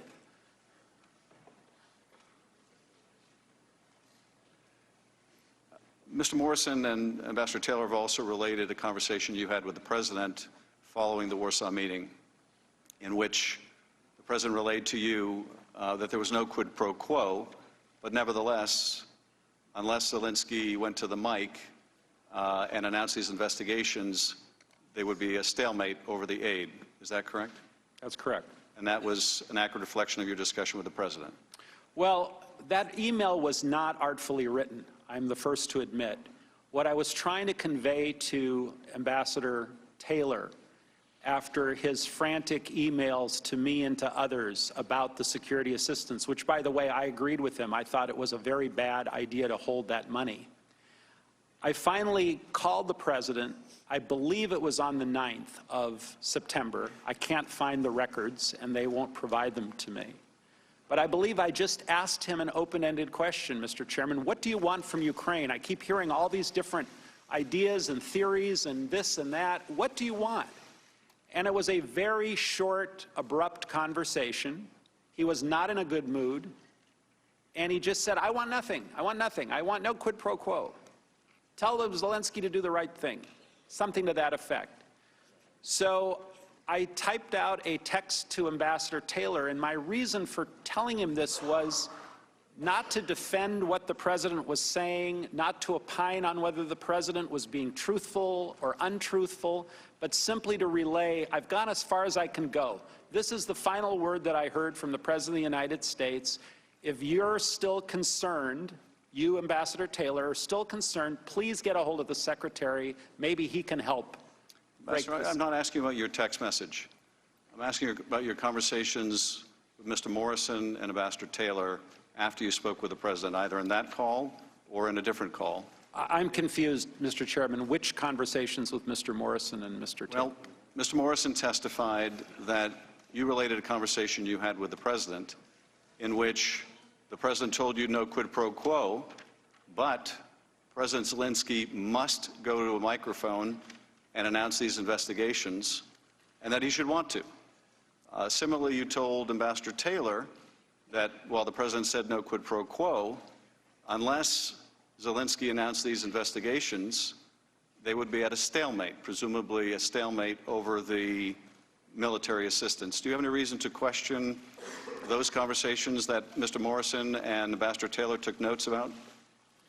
Well, I think it's tied to my text, Mr. Chairman, because in my text I think I said something to the effect that he wants Zelensky to do what he ran on, I believe, is transparency, et cetera, which was my clumsy way of saying he wanted these announcements to be made.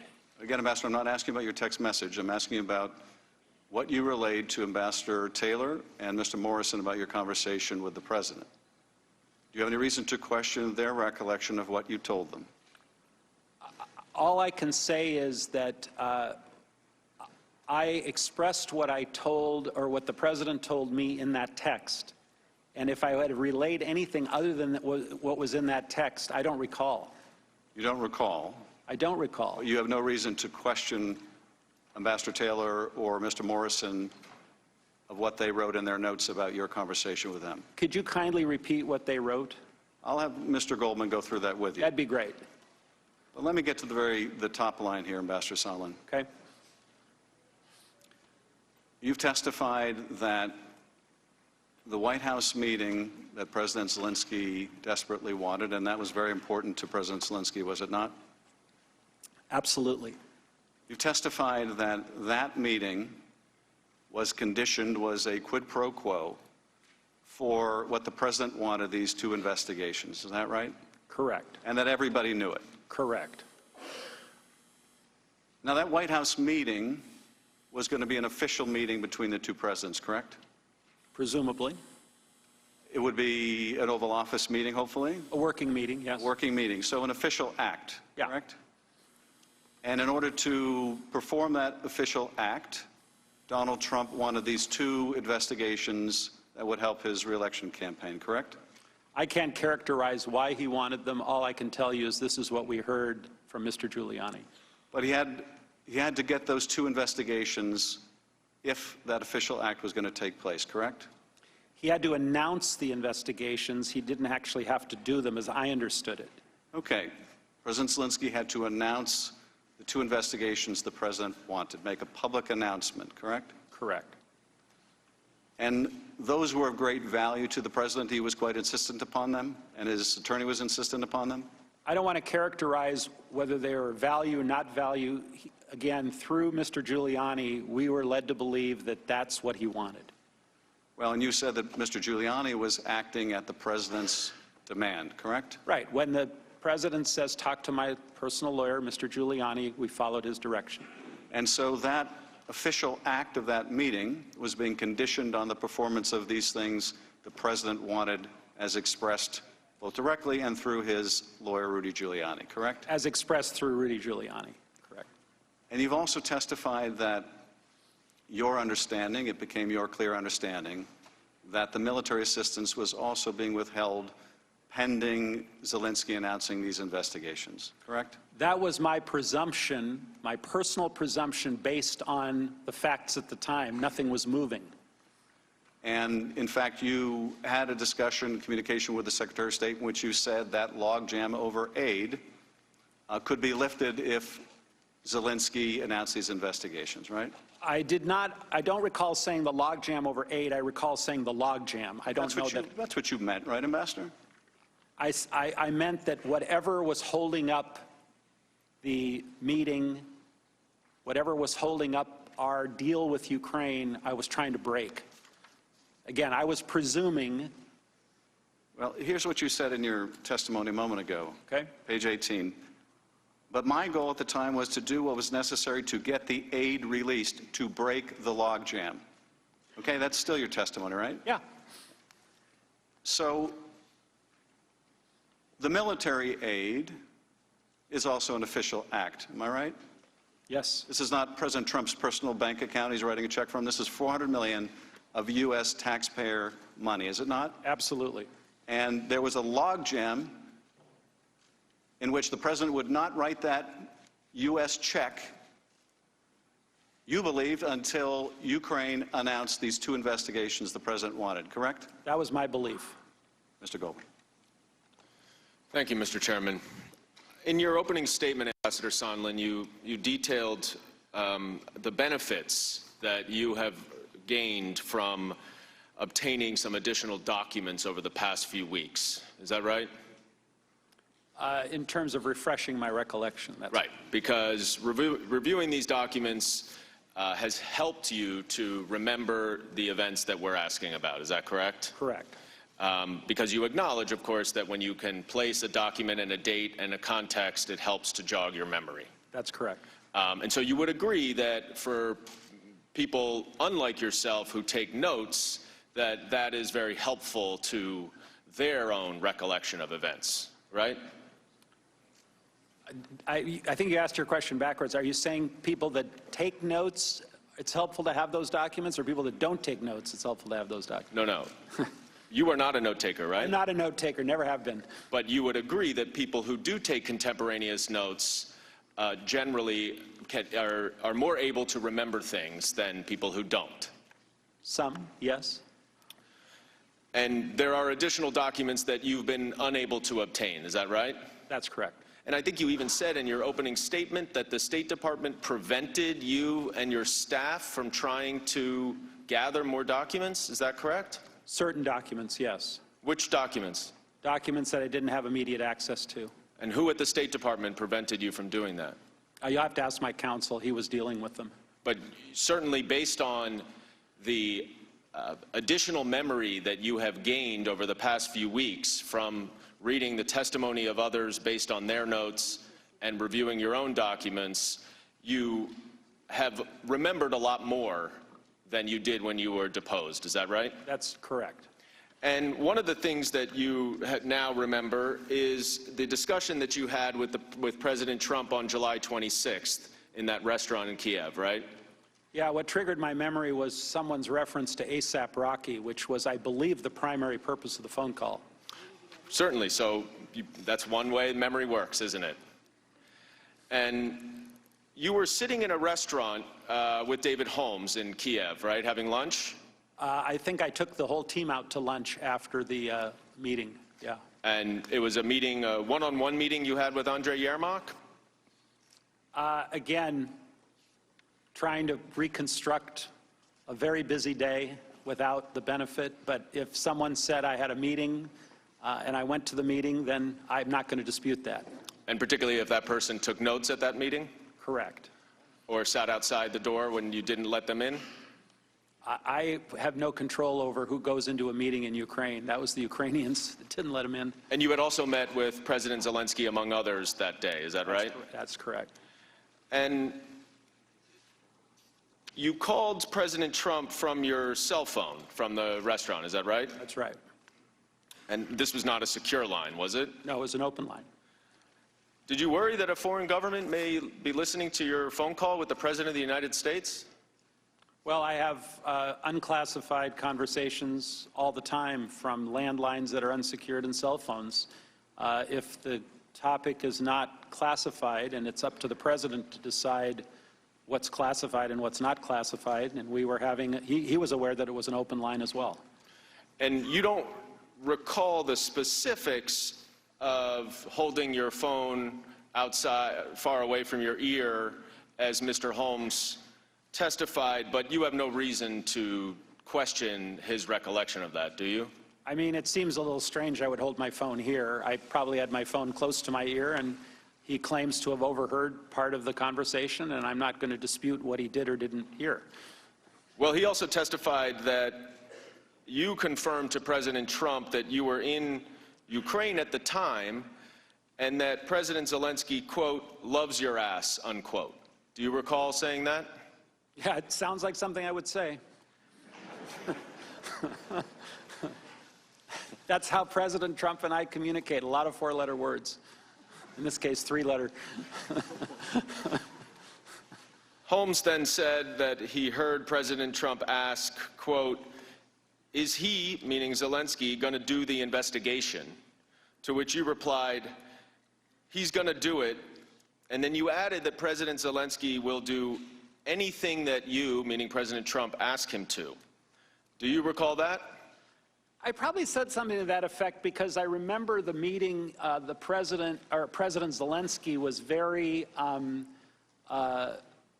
solicitous is not a good word. He was just very willing to work with the United States and was being very amicable. And so putting it in Trump speak by saying he loves your ass, he'll do whatever you want, meant that he would really work with us on a whole host of issues. He was not only willing, he was very eager, right? That's fair. Because Ukraine depends on the United States as its most significant ally. Isn't that correct? One of its most, absolutely. So, just so we understand, you were in Kiev the day after President Trump spoke to President Zelensky on the phone. And you now know, from reading the call record, that in that phone call he requested a favor for President Zelensky to do investigations related to the Bidens and the 2016 election, right? I do now know that, yes. And you met with President Zelensky and his aides on the day after that phone call. And then you had a conversation with President Trump from your cell phone from a restaurant terrace, and he asked you whether President Zelensky will do the investigations. And you responded that he's going to do them, or it, and that President Zelensky will do anything you ask him to do. Is that an accurate recitation of what happened there? It could have been words to that effect. I don't remember my exact response. But you don't have any reason to dispute Mr. Holmes' recollection, correct? I won't dispute it, but again, I don't recall. After you hung up with the president, Mr. Holmes testified about a conversation that you and he had where he says that you told Mr. Holmes that the president does not care about Ukraine, but the president used the more colorful language, including a four-letter word that you just referenced. Do you recall saying that to Mr. Holmes?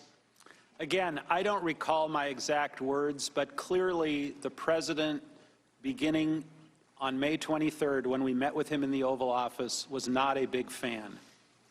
But he was a big fan of the investigations. Apparently so. And in fact, Mr. Holmes said that you said that President Trump only cares about the, quote, big stuff that benefits himself. Is that something that you would have said at the time? I don't think I would have said that. I would have honestly said that he was not a big fan of Ukraine, and he wants the investigations that we have been talking about for quite some time to move forward. That's what I would have said, because that's the fact. Mr. Holmes also remembers that you told him, in giving an example of the big stuff, the Biden investigation that Rudy Giuliani was pushing. Do you recall that? I don't. I recall Burisma, not Biden.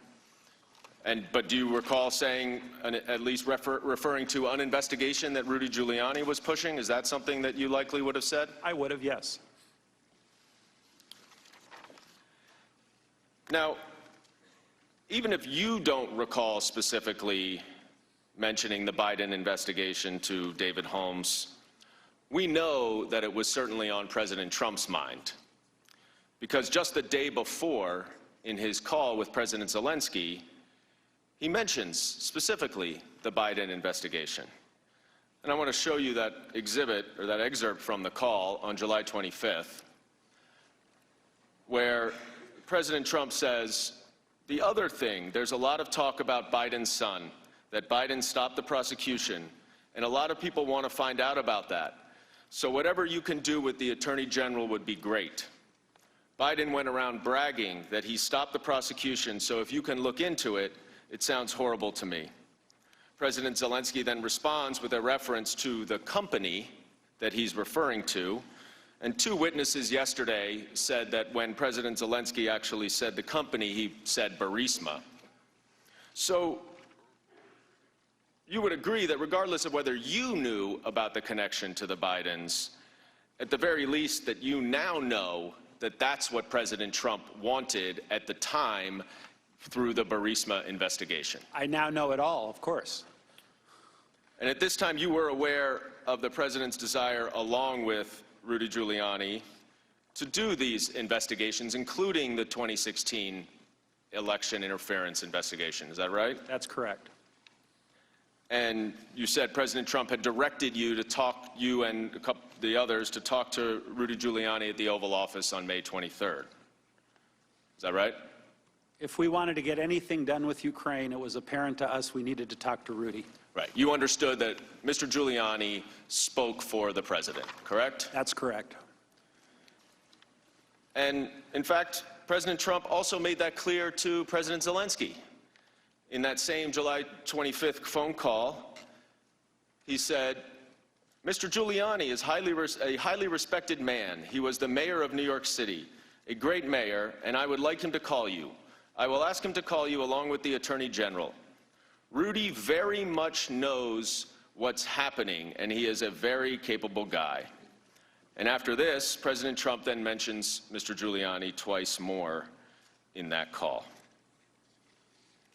Now, from Mr. Giuliani, by this point, you understood that in order to get that White House meeting that you wanted President Zelensky to have, and that President Zelensky desperately wanted to have, that Ukraine would have to initiate these two investigations. Is that right?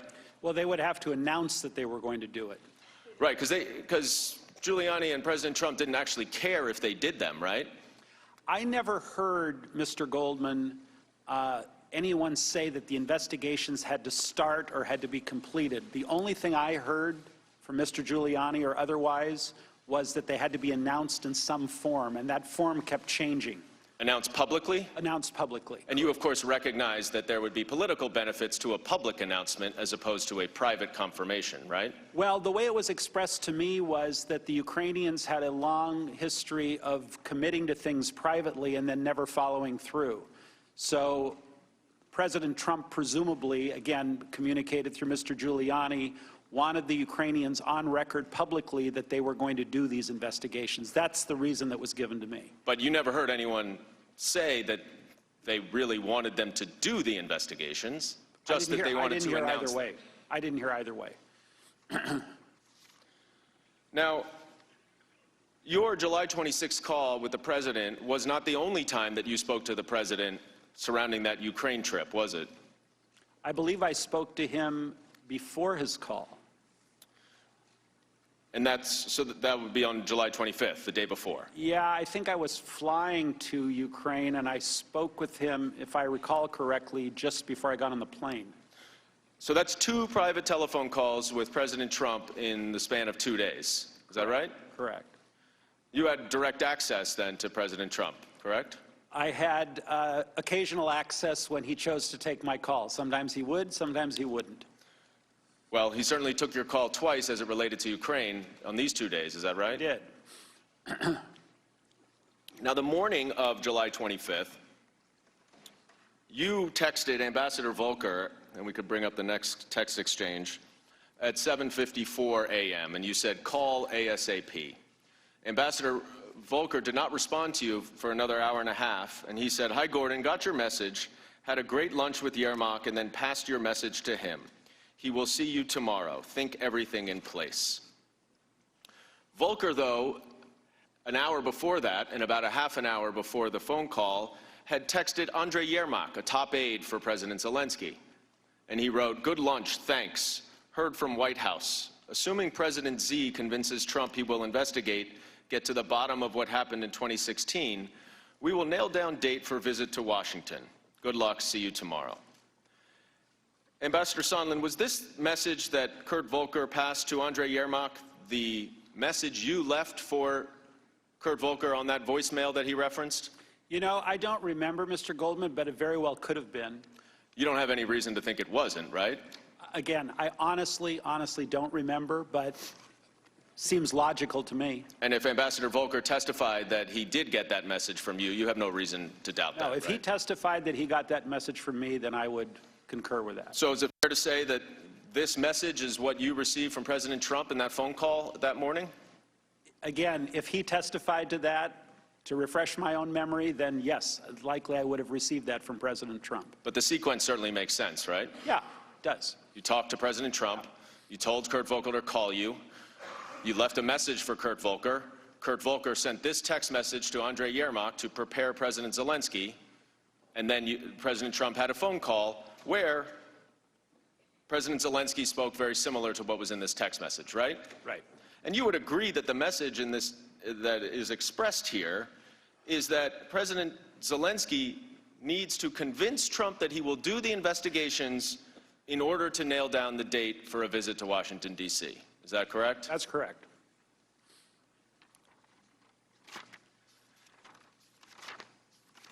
Now, I'm going to move ahead in time to the end of August and early September when you came to believe, I believe, as you testified, that it wasn't just the White House meeting that was contingent on the announcement of these investigations that the president wanted, but security assistance as well. You testified that in the absence of any credible explanation for the hold on security assistance, you came to the conclusion that, like the White House visit, the aid was conditioned on the investigations that President Trump wanted. Is that what you said in your opening statement? It is. So let me break this down with you. By this time, you and many top officials knew that that coveted White House meeting for President Zelensky was conditioned on these investigations, right? The announcement of the investigations, correct. Thank you. And that includes Secretary Pompeo, right? Many people. And, well, Secretary Pompeo? Yes. And Acting Chief of Staff Mulvaney? Yes. And you testified that this was a quid pro quo, is that right? I did. And you, at this point, by the end of August, knew that the aid had been held up for at least 6 weeks. Is that correct? I believe I found out through Ambassador Taylor that the aid had been held up around July 18th is when I heard originally. And even though you searched for reasons, you were never given a credible explanation. Is that right? That's right. and no one you spoke to thought that the aid should be held, to your knowledge. Is that right? I never heard anyone advocate for holding the aid. And now, by this point, at the end of August, it went public, and the Ukrainians knew about it, right? I believe there was some press reports, presuming, or who knows, but I think at that point it became sort of common knowledge that everything might be tied together. And in fact, President Zelensky brought it up at that September 1st meeting with Vice President Pence that you were at, right? I don't know if he brought it up specifically, but asked where the aid was, I think was more, I think he sort of asked, again, very vague recollection, because I don't have a readout of the bilateral meeting, but why don't I have my check, essentially?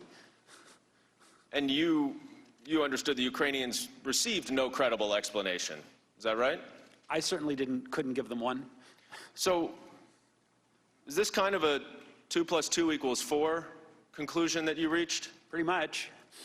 Is the only logical conclusion to you that, given all of these factors, that the aid was also a part of this quid pro quo? Yep. Now, I want to go back to that conversation that you had with Vice President Pence right before that meeting in Warsaw. And you indicated that you said to him that you were concerned that the delay in the aid was tied to the issue of investigations. Is that right? I don't know exactly what I said to him. This was a briefing attended by many people, and I was invited at the very last minute. I wasn't scheduled to be there. But I think I spoke up at some point late in the meeting and said, it looks like everything is being held up until these statements get made, and that's my, personal belief. And Vice President Pence just nodded his head? Again, I don't recall any exchange or where he asked me any questions. I think it was sort of a duly noted. Well, he didn't say, Gordon, what are you talking about? No, he did not. He didn't say, what investigations? He did not. Now, after this meeting, you discussed this pull-aside you had with Mr. Yermak, where you relayed your belief that they needed to announce these investigations prior to the aid being released. Is that right? I said I didn't know exactly why, but this could be a reason. And obviously you had been speaking with Mr. Yermak for quite a while about a public announcement of these investigations, right? We had all been working toward that end, yes. And so you indicated to him that in addition to the White House meeting, security aid was now also involved in that. As I said it could have been involved, yes. Now, I'm going to show you another text exchange you had on September 1st, where Ambassador Taylor says to you, are we now saying that security assistance and White House meeting are conditioned on investigations? And you respond, call me. Ambassador Taylor recalls that he did call you, and you did have a conversation. And in that conversation, you told Ambassador Taylor that the announcement of these investigations by President Zelensky needed to be public, and that announcement was conditioned on, that announcement would ultimately release the aid. Do you recall that conversation with Ambassador Taylor? Again, my conversation with Ambassador Taylor, my conversation with Senator Johnson were all my personal belief, just based on, as you put it, 2 + 2 = 4. Well, in his testimony, Ambassador Taylor says that you said that President Trump had told you that he wanted President Zelensky to state publicly as of September 1st. Do you have any reason to doubt Ambassador Taylor's testimony, which he said was based on his meticulous contemporaneous notes? President Trump never told me directly that the aid was conditioned on the meetings. The only thing we got directly from Giuliani was that the Burisma and 2016 elections were conditioned on the White House meeting. The aid was my own personal, guess, based again on your analogy, 2 + 2 = 4. So you didn't talk to President Trump when Ambassador Taylor says that that's what you told him? Is that your testimony here? My testimony is I never heard from President Trump that aid was conditioned on an announcement of elections. So you never heard those specific words. Correct. Right? But Never heard those words. And well, let's move ahead because you have another conversation in a little bit later that both Tim Morrison and Ambassador Taylor recount. But in this September 1st conversation, Ambassador Taylor also testified under oath that you said that President Trump wanted Zelensky in a public box. Do you recall using that expression? Yeah, it goes back to my earlier comment that, again, coming from the Giuliani source, because we didn't discuss this specifically with President Trump, that they wanted whatever commitments Ukraine made to be made publicly so that they would be on the record and be held more accountable, whatever those commitments were. You also testified, or Ambassador Taylor rather testified, that you told him that you had made a mistake in telling the Ukrainians that only the White House meeting was conditioned on the announcement of the investigations, and that in fact everything was, including the security assistance. Do you remember saying that? When I referenced a mistake, what I recall was I thought that a statement made by the new Ukrainian prosecutor that these investigations would be started up again or commenced would be sufficient to satisfy Mr. Giuliani/President Trump. As I recall, my mistake was someone came back through Volker or otherwise and said, no, it's not going to do if the prosecutor makes these statements. The president wants to hear it from Zelensky directly. That's the mistake I think I made. Do you have any reason to question Ambassador Taylor's testimony based on his meticulous and careful contemporaneous notes? I'm not going to question or not question. I'm just telling you what I believe I was referring to. Let me fast forward a week and show you another text exchange which may help refresh your recollection. On September 8th, you sent a text to Ambassador Taylor and Ambassador Volker. Can you read what you wrote there? Guys, multiple convos with Zelensky, POTUS, let's talk. And so this was September 8th at 11:20 in the morning. And Ambassador Taylor responds immediately, now is fine with me. And if we could go to the next exchange. Ambassador Taylor then 15 minutes later says, Gordon and I just spoke, or 20 minutes later rather, I can brief you if you and Gordon don't connect, speaking to Ambassador Volker. Then Ambassador Taylor an hour later says, the nightmare is they give the interview and don't get the security assistance. The Russians love it, and I quit.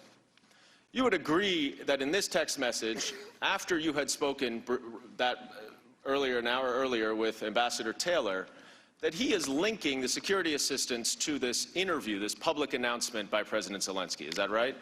Absolutely.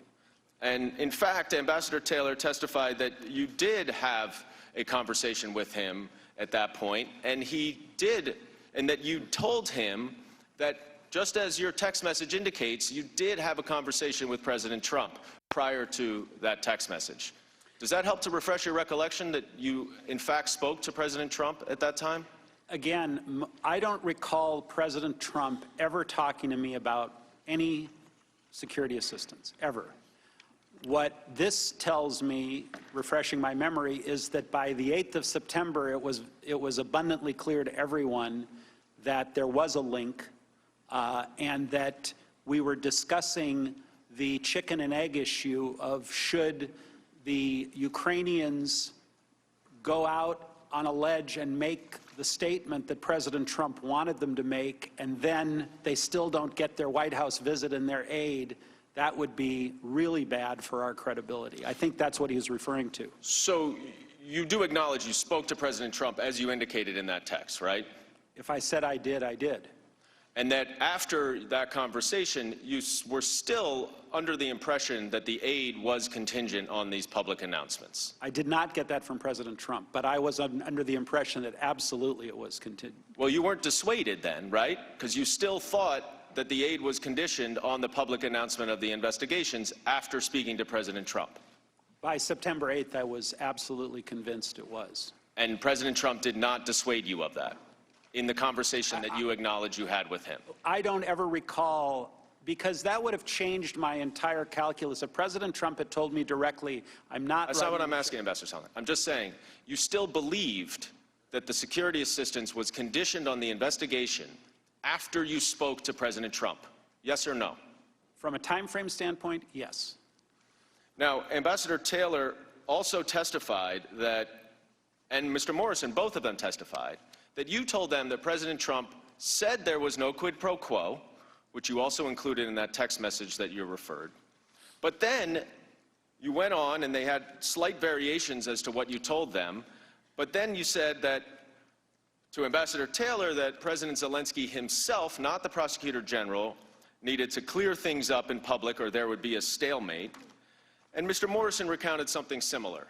You don't have any reason to doubt that both of their very similar recollections of the conversations they had with you, do you, Ambassador Sondland? Let me break that down, Mr. Goldman. The text, as I said, about the no quid pro quo was my effort to respond to Ambassador Taylor's concerns, to go to President Trump. Apparently, Ambassador Taylor had access to Secretary Pompeo. He did not have access to President Trump. So I made the phone call. I said, what do you want? President Trump responded with what I put in the text. And then I strongly encouraged Ambassador Taylor to take it up with the Secretary. And he responded, I agree, when I said that.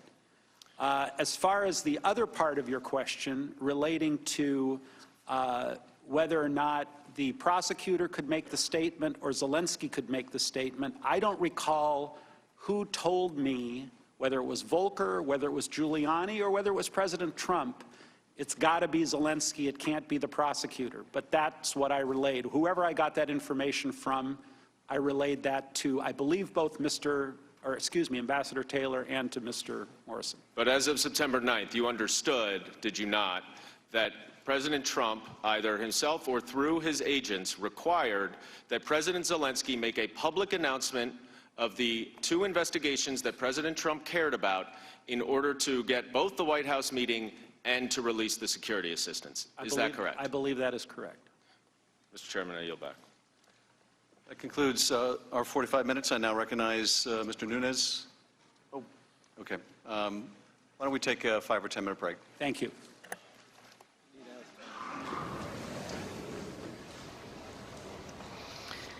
And there we have had the stunning testimony of the hand-picked ambassador to the European Union, a lifelong Republican who has donated over $1 million not only to Trump's inaugural committee, but also to numerous Republican candidates for years, essentially directly implicating the President of the United States, his personal attorney, Rudy Giuliani, and also saying that the Secretary of State, Mike Pompeo, and others knew about this. In his words, everyone was in the loop. It was no secret. He said, was there a quid pro quo? The answer is yes. And then under questioning and even in his very lengthy statement, essentially said this was done at the direct expression of the president and saying we followed the president's orders. Margaret Brennan has been with me this whole time watching all of this. He lays out a pretty compelling case about why he was taking the actions that he did. He was, and he also implicated not only the Secretary of State, now the Vice President, saying that he personally told Mike Pence in Warsaw about his understanding. And he repeatedly uses that language. I presume, I believed, I understood 2 + 2 = 4, that what Rudy Giuliani was telling us was because the president wanted it to be so.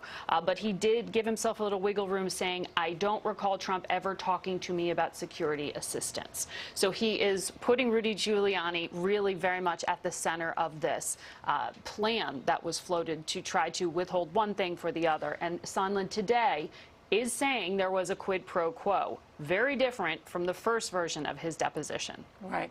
An important distinction here, because he does point out, and I'm looking closely at my notes, because he says that Giuliani had demanded that Ukraine make a public statement announcing investigations of the 2016 election, the DNC server, and Burisma.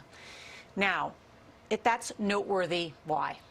Well, a few things. Burisma is the only company that seems to be referenced in any of these phone calls, in any of these depositions.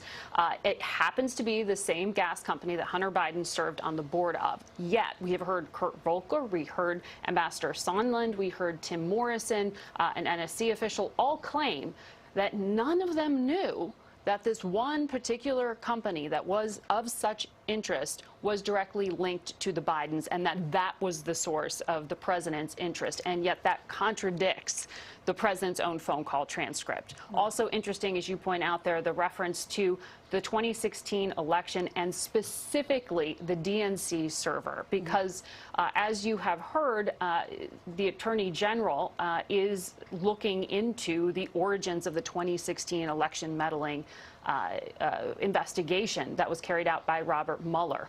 The part of that has been repeatedly debunked as a theory is this idea that the Democratic National Committee's server was somehow hidden away in Ukraine. Republicans who support the president seem to come back to this theory because the president believes it so strongly, even though they know it has been debunked. It speaks to motive, just to follow, like, you know, what does all this mean? It speaks to motive. The president continuously wanted to debunk the theory that it was that Russia helped him get elected. Right.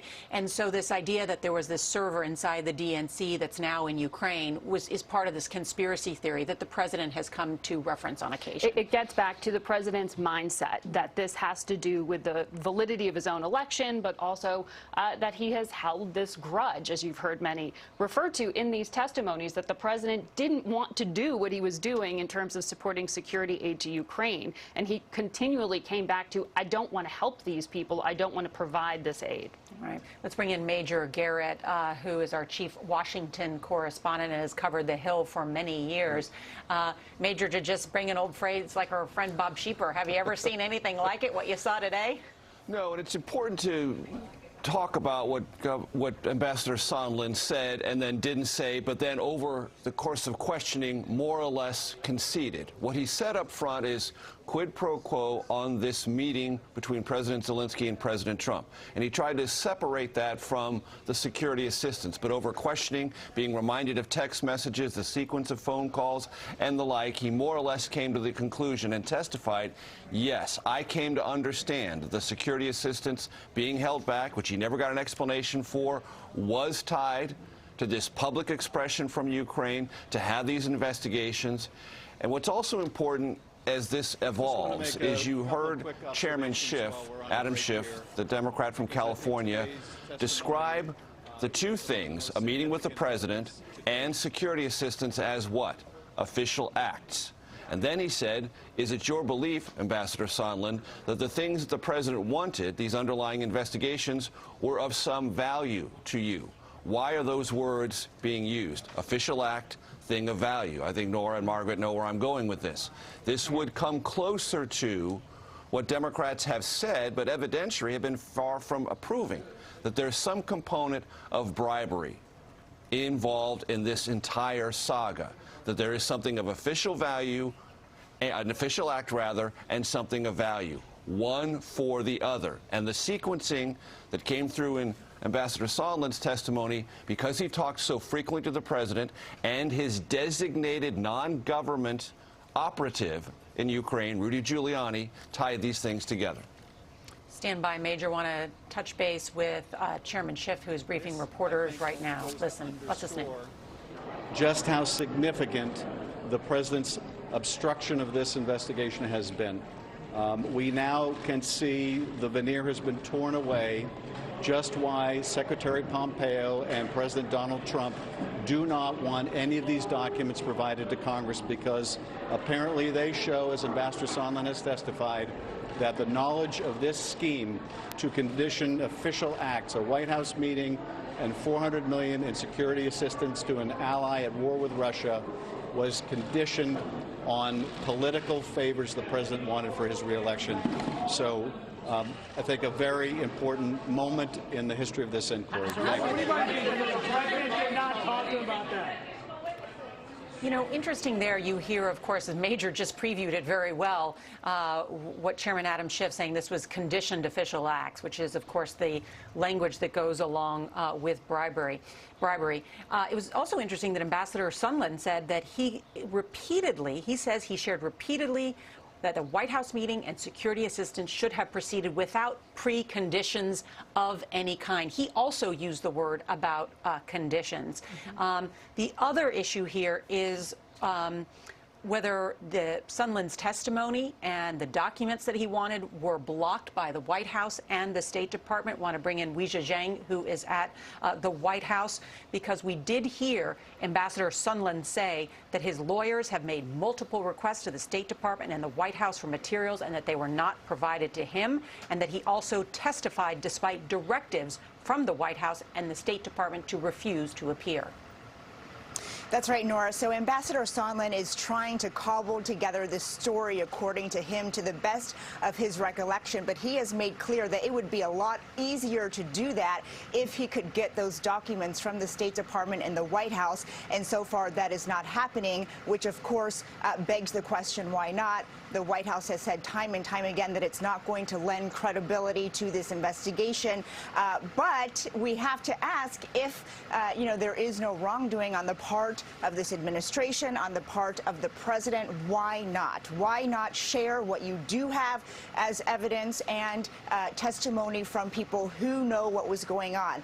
All of those people, Nora, were mentioned by name by the ambassador today, and it really matters because they've already been on the record trying to distance themselves from this claim that Sondland is making today. In fact, I remember distinctly asking Acting Chief of Staff Mick Mulvaney whether he remembers any preconditions for a White House meeting between President Zelensky and President Trump. And from the podium, he said, no, absolutely not. I never brought up the word Burisma in any of my conversations with anybody. Let's move on to Secretary of State Mike Pompeo. You'll remember he made television appearances and he acted like he didn't know what the interviewer was talking about when asked about the call and the pressure on Ukraine. And so now Sondland is presenting evidence and exhibits that dispute that.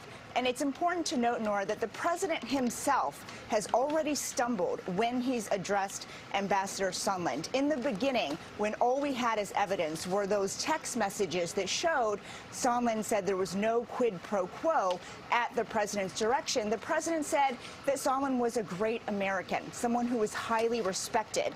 And then after Sondland amended his testimony and said his memory was refreshed and there actually was a quid pro quo, the president said, I hardly know the gentleman. He also mentioned recently during a press conference that he has no recollection of a phone call that Sondland just described. And this isn't just any phone call. According to the ambassador, this was a very informal phone call, something that would only unfold if you were familiar with the person. He was asked, is it true that you told the president that President Zelensky loves your expletive? And he laughed and said, that sounds like something I would say. Yes, so this is not, something that you can just talk like that with just anybody. So there are a lot of questions here, and the president so far has not weighed in today. Your point exactly, Weijia, that they were close enough that they shared expletives with one another on the phone. There was a way that they communicated with one another. I think the way that Sondland put it was that they regularly communicated in there was a lot of four-letter words, in this case, three-letter words. There was a shared friendship between the two of them that they spoke together that way. Weijia, one other point there. We did see, I understand, Lieutenant Colonel Vindman, who made some damning remarks yesterday. He showed up at work today at the White House? That's right. Our CBS cameraman, Greg Larson, was the only one to capture this video. And it's important because you can tell a lot by Lieutenant Colonel Vindman's body language. He actually saw our camera, and he positioned himself in a way that almost was like a conversation. No words were spoken, but he smiled. He made clear that he wanted to be seen. He was with his twin brother, who also works here at the White House. and they took a selfie together with the West Wing in the background as they walked into work. And I'm just going to cue our control room, because we do have that exclusive CBS video of Colonel Vindman showing up at the White House today, because that, as you point out, has raised the question about whether he will be retaliated against. Sources close to Vindman have suggested perhaps he may have to move on to a military base to protect his family, but it appears he and his brother are still working at the White House. It sure does, and he is apparently happy about it, at least about, you can see right there, he's looking over. This is the other moment I was describing before they head into work. You're going to watch them right here stop one more time to make sure our camera catches them. And so I think, you know, it's defiant, and it sends a message that here he is. And remember, the White House says that, you know, he is still on the payroll, and he is. If that changes, Nora, that will present a whole nother host of questions. But you're right, he's here with his brother. If he were retaliated against, absolutely. Right. Weijia, thank you. I want to bring in Margaret Brennan here, because one of the details we learned today from the ambassador is this idea, which he said several times, everybody was in the loop. He said that a couple times, didn't he? He said it 3 or 4 times. Yeah, and in his opening statement, he also sort of detailed, for a guy who says he doesn't take a lot of notes, he clearly with his lawyers went back and checked all of his emails and text messages, talks about communicating with the Secretary of State, Mike Pompeo. What do you think his motivation was in doing that? What's the practical effect now for the Secretary of State? Well, if he has read any of his press coverage, Ambassador Sondland knows that even Republicans have started to distance themselves from him in terms of his credibility as a witness, because it would be easy to say that he was just freelancing. Yeah. You heard Tim Morrison talk about him yesterday as sort of a free radical was the phrase used. So Sondland here is saying, no.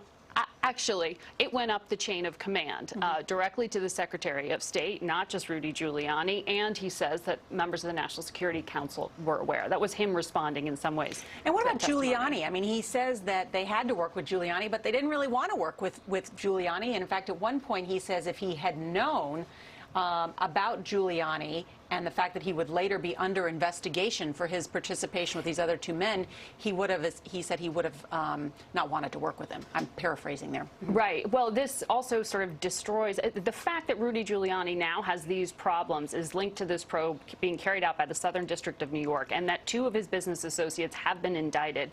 Really, in some ways, destroys the narrative that Republicans have laid out that this was about battling corruption, when you are now saying a man at the center of this was part of a corrupt act, as represented by the U.S. Justice Department filings here. He also, in some ways, you've seen that contradiction that this was about corruption, but also that as Jim Jordan, who is one of the president's staunchest defenders, said on Face the Nation this weekend, what's the problem? This wasn't irregular. These people are Senate confirmed. Sondland was. Rudy Giuliani was not. He does not work for the U.S. taxpayer. He does not have an oath to the Constitution. He's a personal attorney, and he has personal financial interests. Let me bring in Nancy Cordes, because we're getting ready to hear from the Republicans. Nancy, what do you expect we'll see? What avenues do they have? Well, they are probably going to point out, Nora, that Sondland frustrated the Democrats this morning in a very key way. Democrats tried again and again to get Sondland to concede that he got directions directly from the president to pressure the Ukrainians in the many phone calls that he had with the president. But he again and again insisted that the president never directly told him that he inferred it, that he came to understand it, that he connected the dots. But what Democrats have really been hoping to nail down is that the president himself was directly involved in crafting and executing this quid pro quo, and Sondland continues to dispute the accounts of many other witnesses who say that Sondland spoke to the president and then conveyed to them that this is what the president wanted: investigations in exchange for releasing the aid and securing a White House meeting. So that, no doubt, is going to be top of mind for Republicans.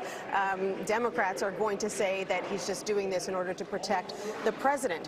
One other interesting thing that Sondland did today that continues to put him at odds with all the other witnesses, Nora, is that he said that he didn't understand this connection between Burisma and the Bidens, that he never heard that the president wanted an investigation into the Bidens. He just heard the president wanted an investigation into Burisma. Well, frankly, that is just simply not believable, because everyone else has testified that they knew that Burisma is the company that was paying the vice president's son, Hunter Biden, to sit on its board, and that Sondland himself is the one in various meetings with Ukrainians who was telling them, you need to announce an investigation into the Bidens in order to get the meeting you want with President Trump. But didn't Ambassador Volker sort of say the same thing yesterday, and Tim Morrison too? Like, I didn't know that Burisma meant the Bidens. Volker did. Morrison indicated that he understood it. And frankly, Democrats didn't push Volker on that front, but I can tell you that a lot of lawmakers think that's not very believable either. They say anyone who was involved, even tangentially, in Ukraine policy understood that when President Trump or Rudy Giuliani brought up Burisma, that there's only one reason that they wanted Burisma in particular, this one energy company, investigated, and that's because of the ties to Hunter Biden.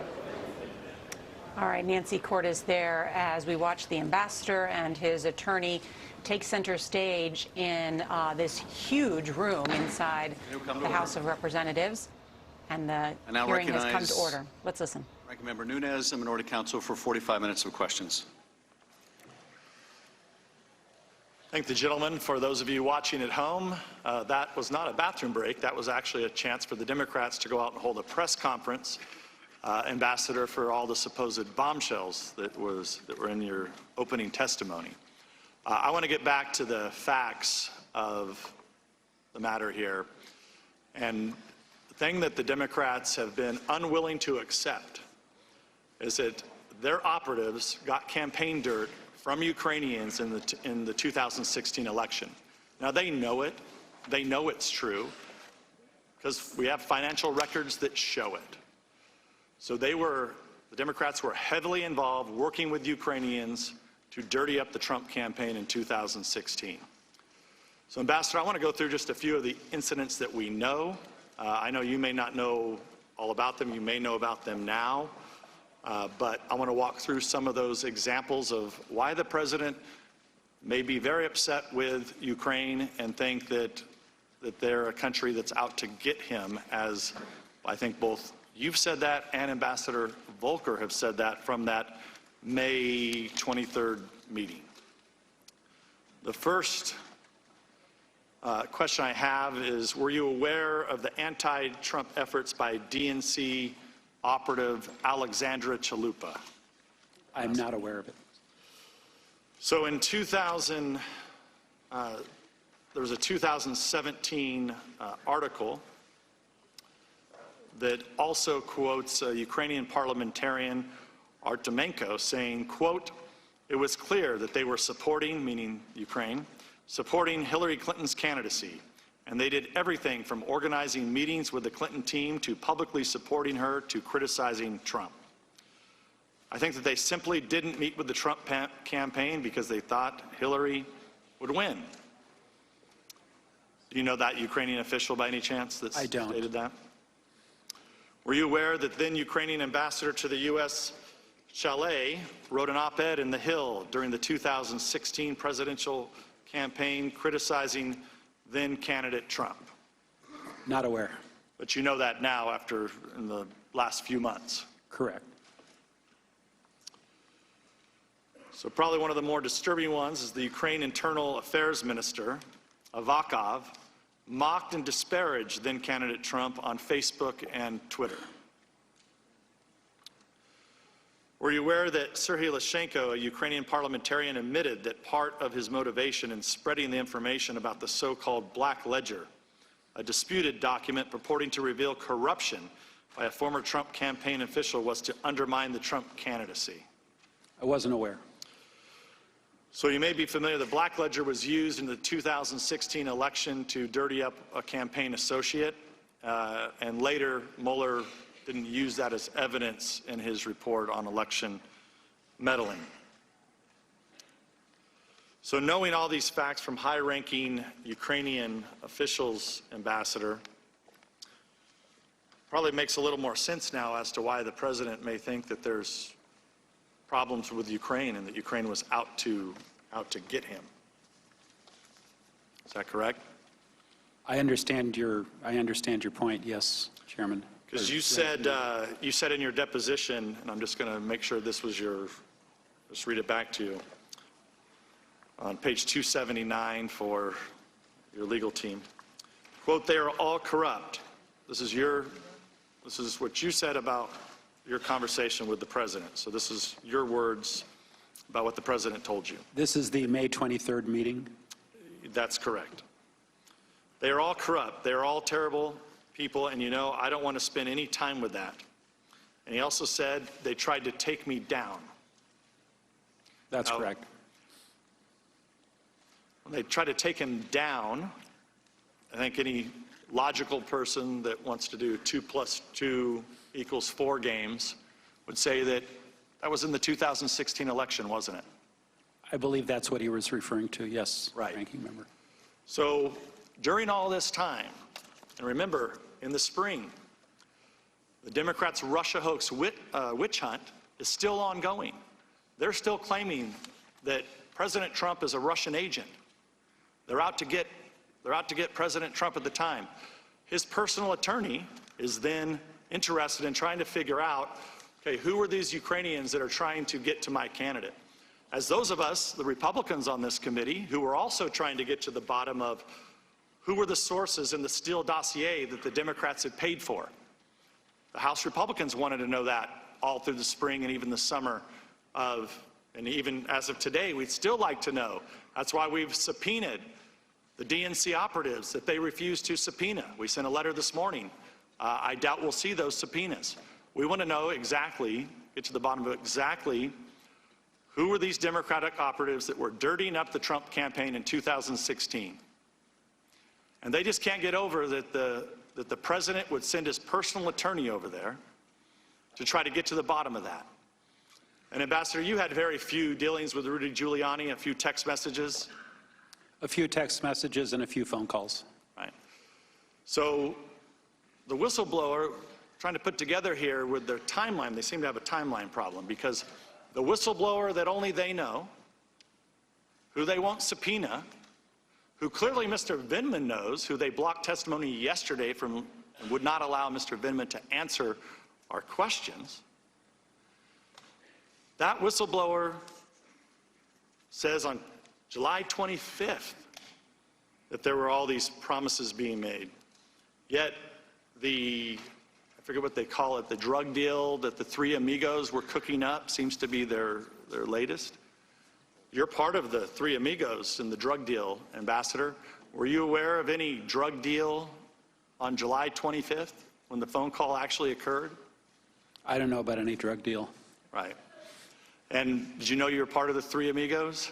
I am. I'm a proud part of the three amigos. And that's the same thing Ambassador Volker said yesterday.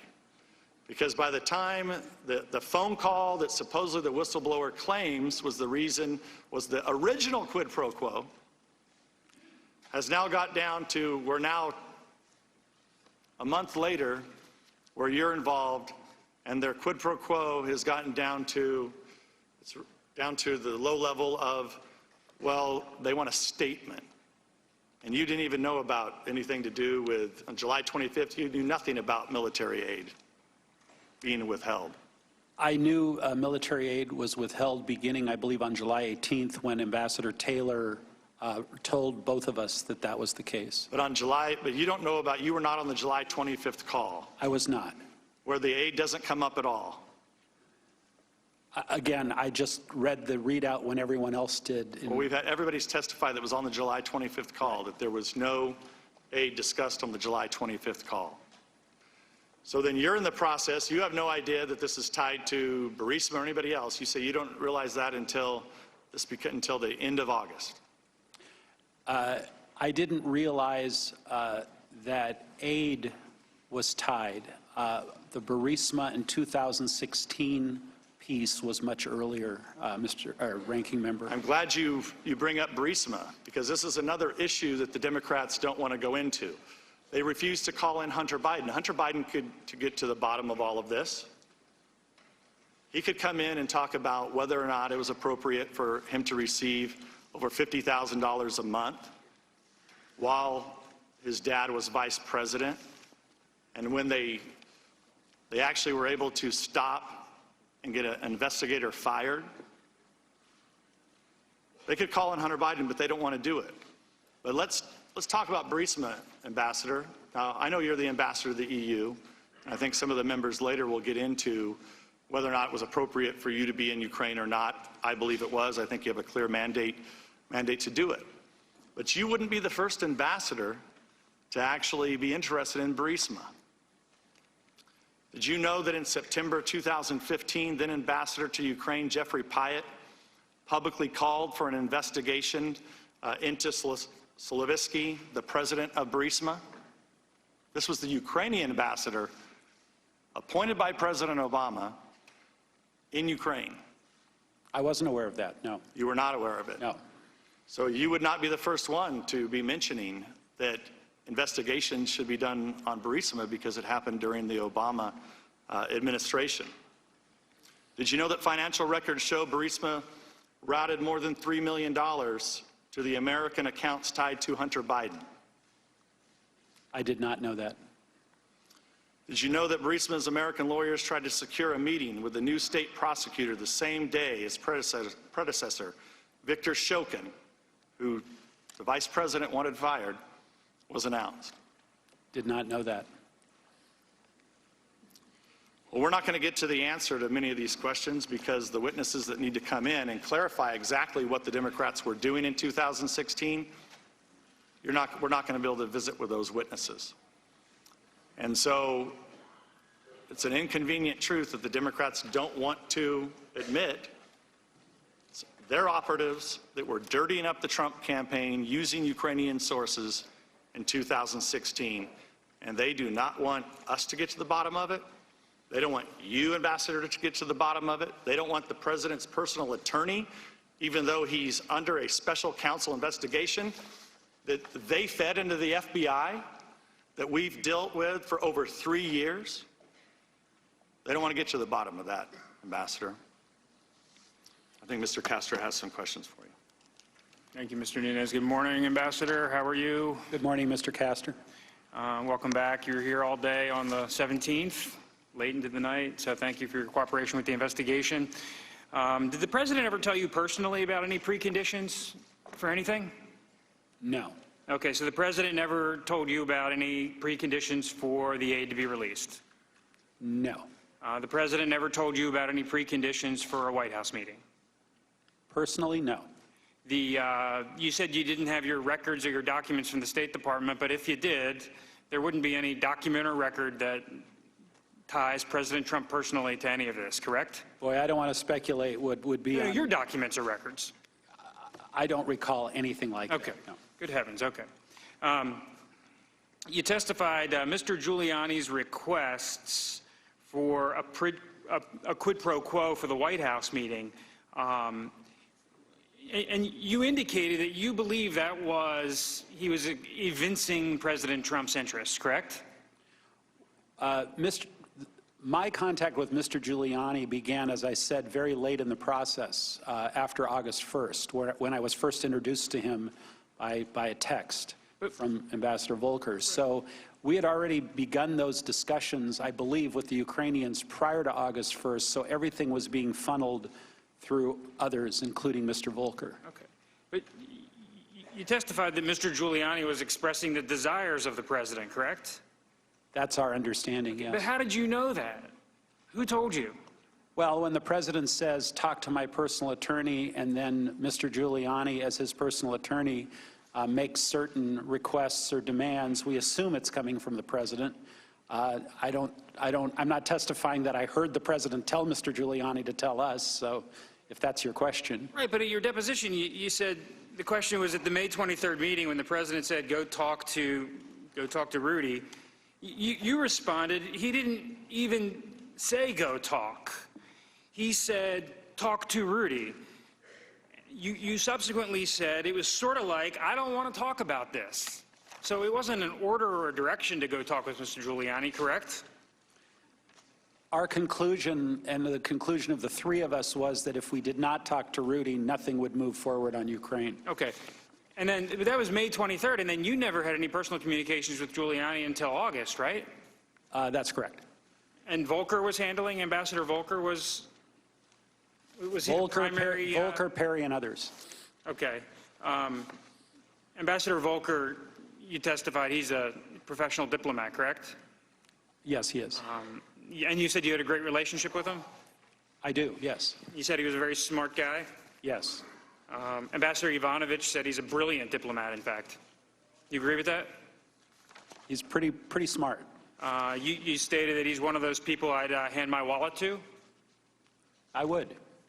And so, did you hear his testimony yesterday? I did not. Okay, because I was busy getting ready for you.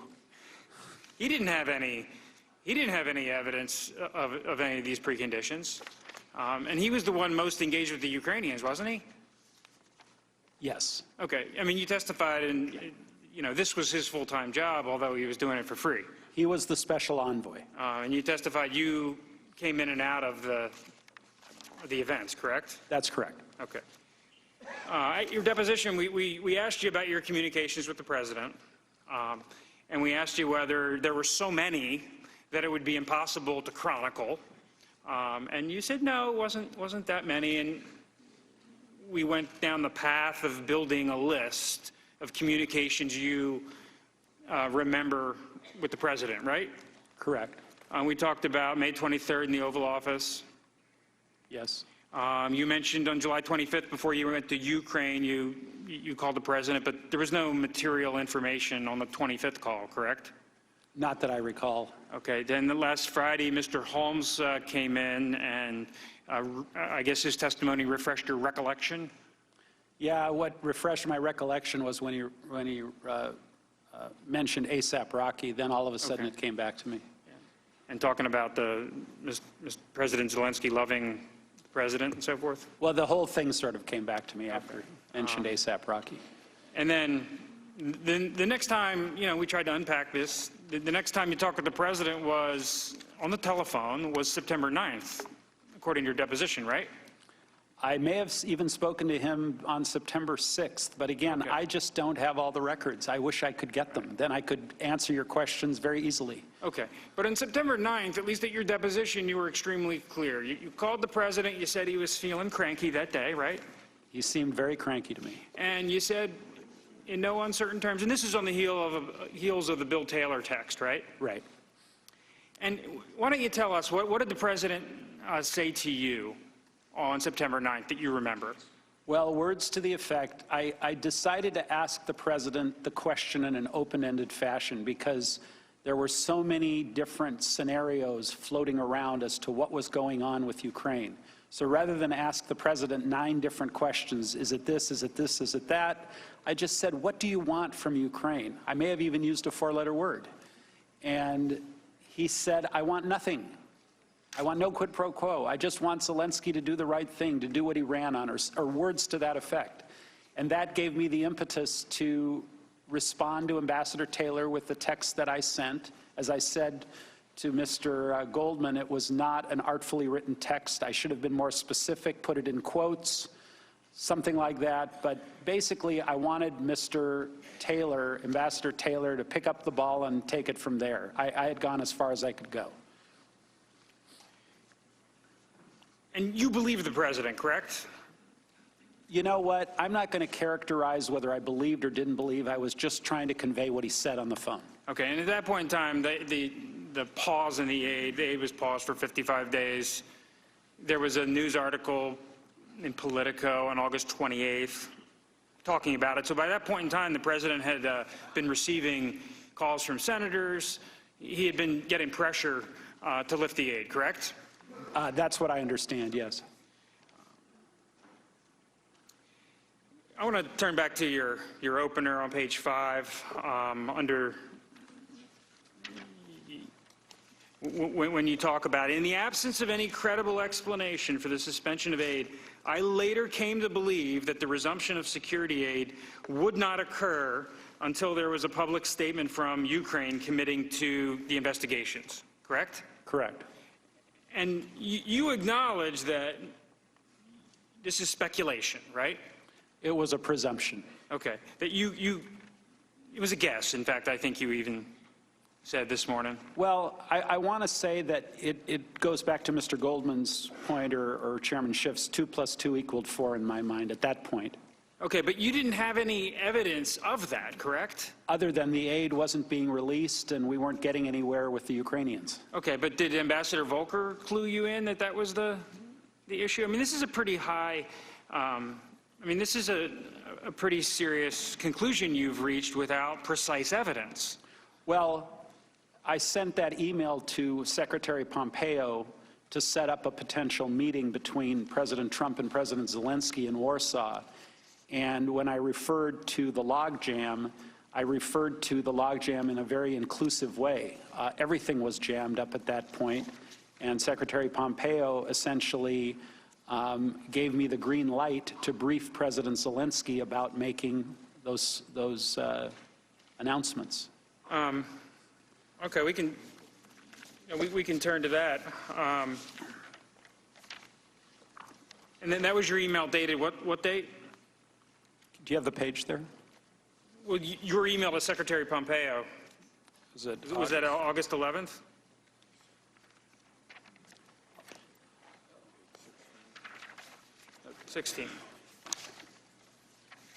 August 22nd.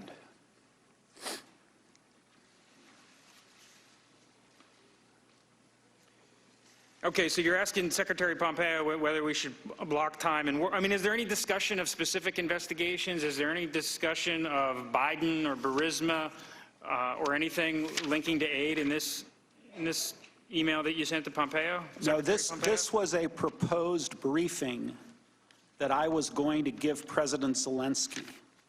And I was going to call President Zelensky and ask him to say what is in this email, and I was asking essentially President Pompeo's permission to do that, which he said yes.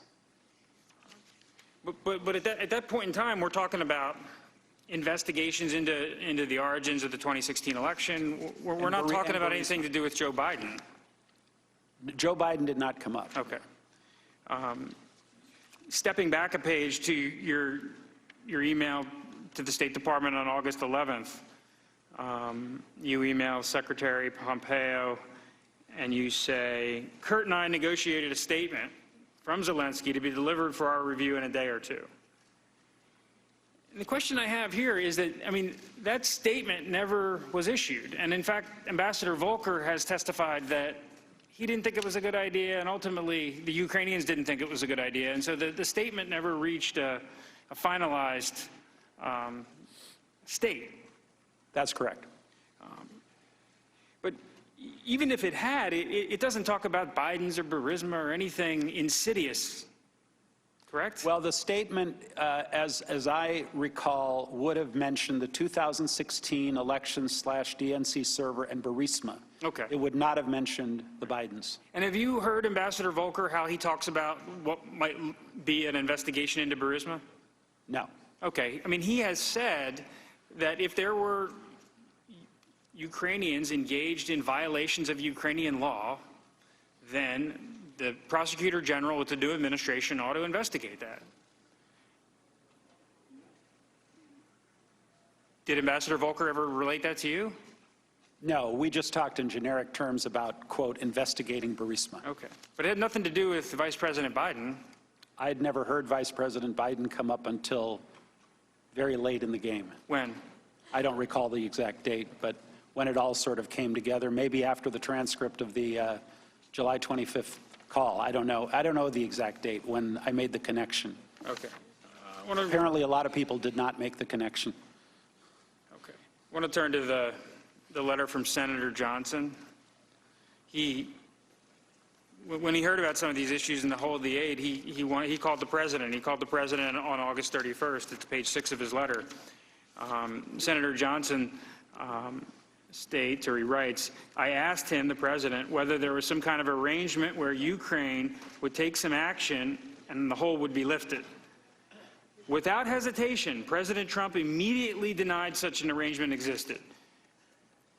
Senator Johnson quotes the president as saying, no, and he prefaced it with a different word.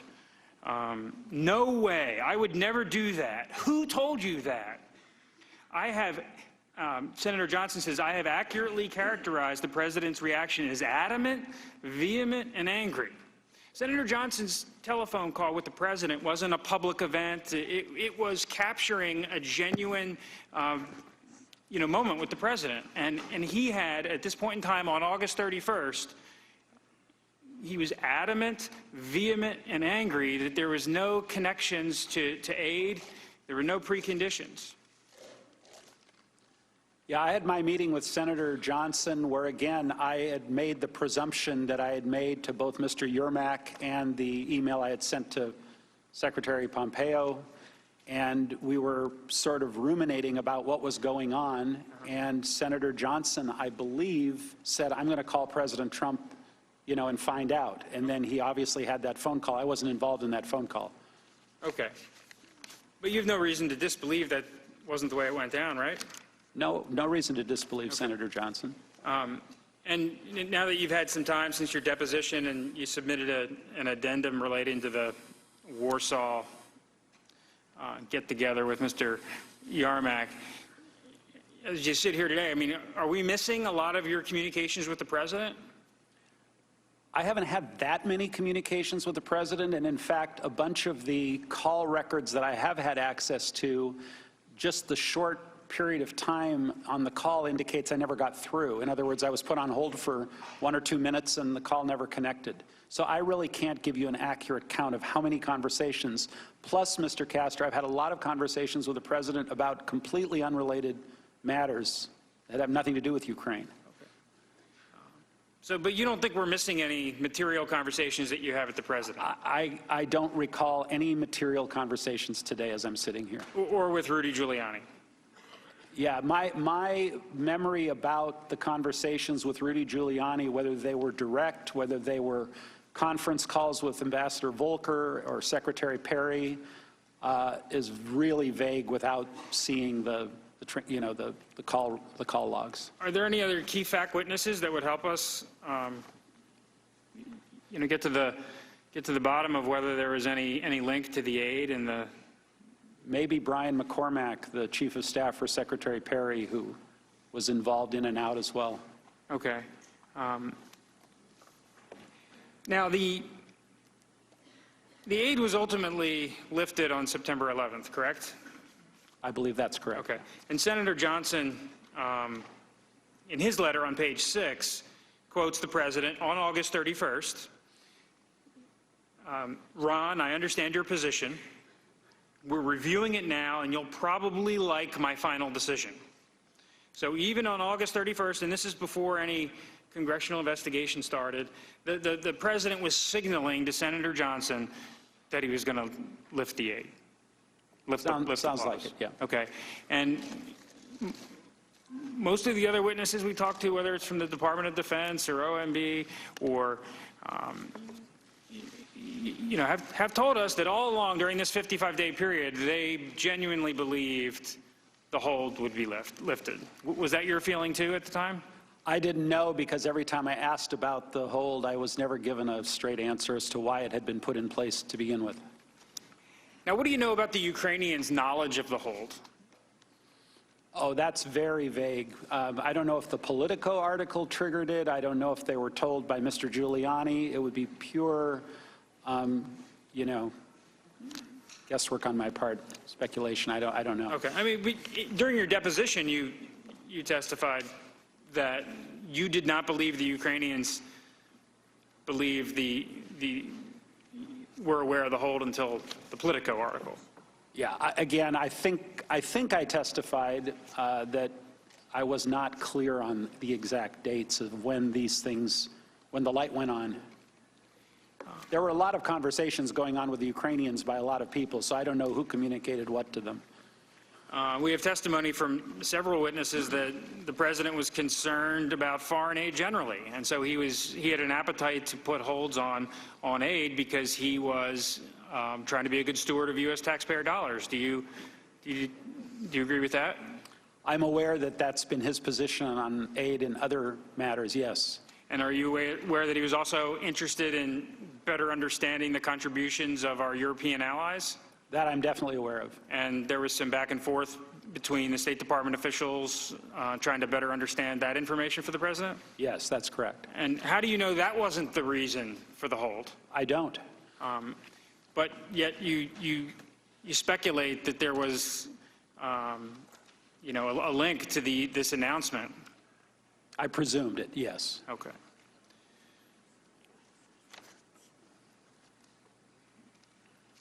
I want to turn quickly to the July 10th meeting.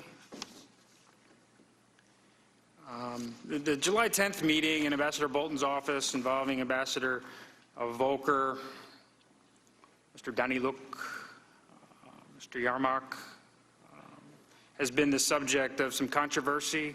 Ambassador Volker yesterday testified that it wasn't until the end of the meeting, Mr. Daniluk, he said, was going through some real detailed information about some of the plans he had. But it wasn't until the end of the meeting, Ambassador Volker recollects that you mentioned something general about investigations. What do you remember from that meeting? Well, again, I'm not going to dispute Ambassador Volker's recollection, particularly if he had notes.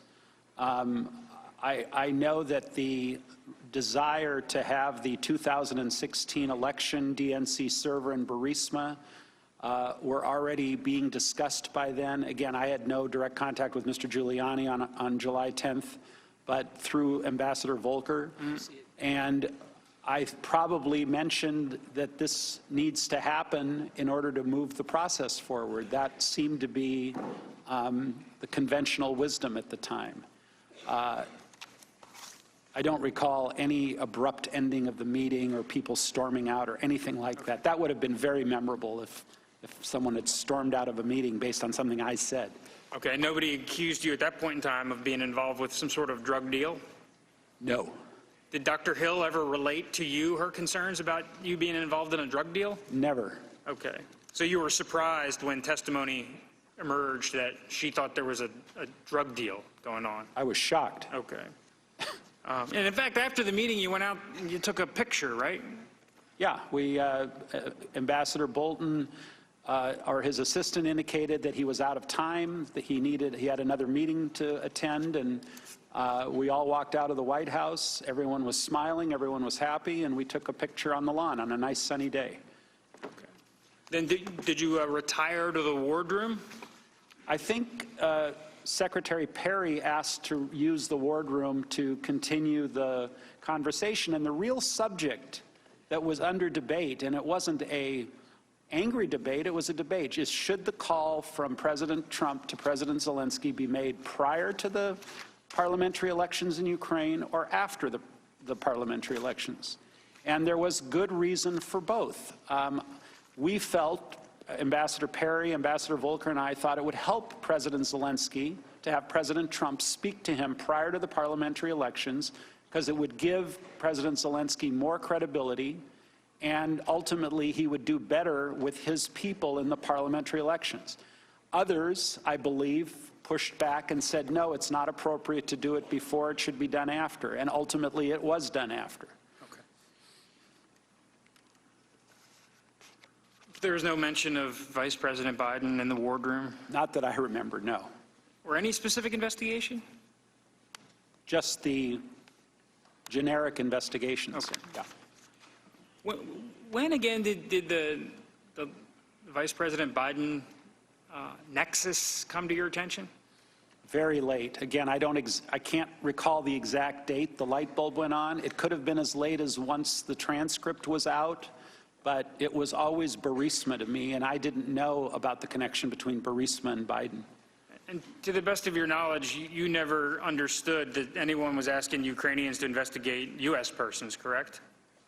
Ukrainians to investigate U.S. persons? Right. No. Okay. No. And just to sort of be clear here, ultimately the aid was lifted on September 11th. There was never any announcement by the Ukrainians about any investigations they were going to do, correct? Correct.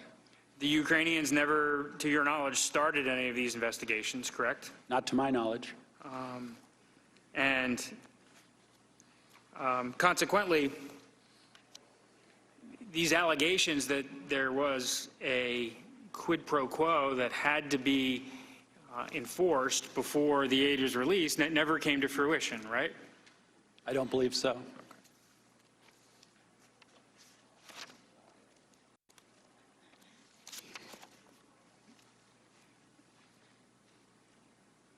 I want to just step back a little bit and just verify with you that the president had some genuinely deep-rooted concerns about corruption in Ukraine, correct? That's what he expressed to us, yes. Okay, and you believed him, right, given his business dealings in the region? When we had the conversation, I did. And when you first started discussing the concerns the president had with corruption, Burisma wasn't the only company that was mentioned, right? It was a generic, as I think I testified to Chairman Schiff, it was a generic corruption, oligarchs, just bad stuff going on in Ukraine. But other companies came up, didn't they? I don't know if they were mentioned specifically. It might have been Naftagaz because we were working on another issue with Naftagaz, so that might have been one of them. At one point in your deposition, I believe you said, yeah, Naftagaz comes up at every conversation. Is that fair? Probably. Okay.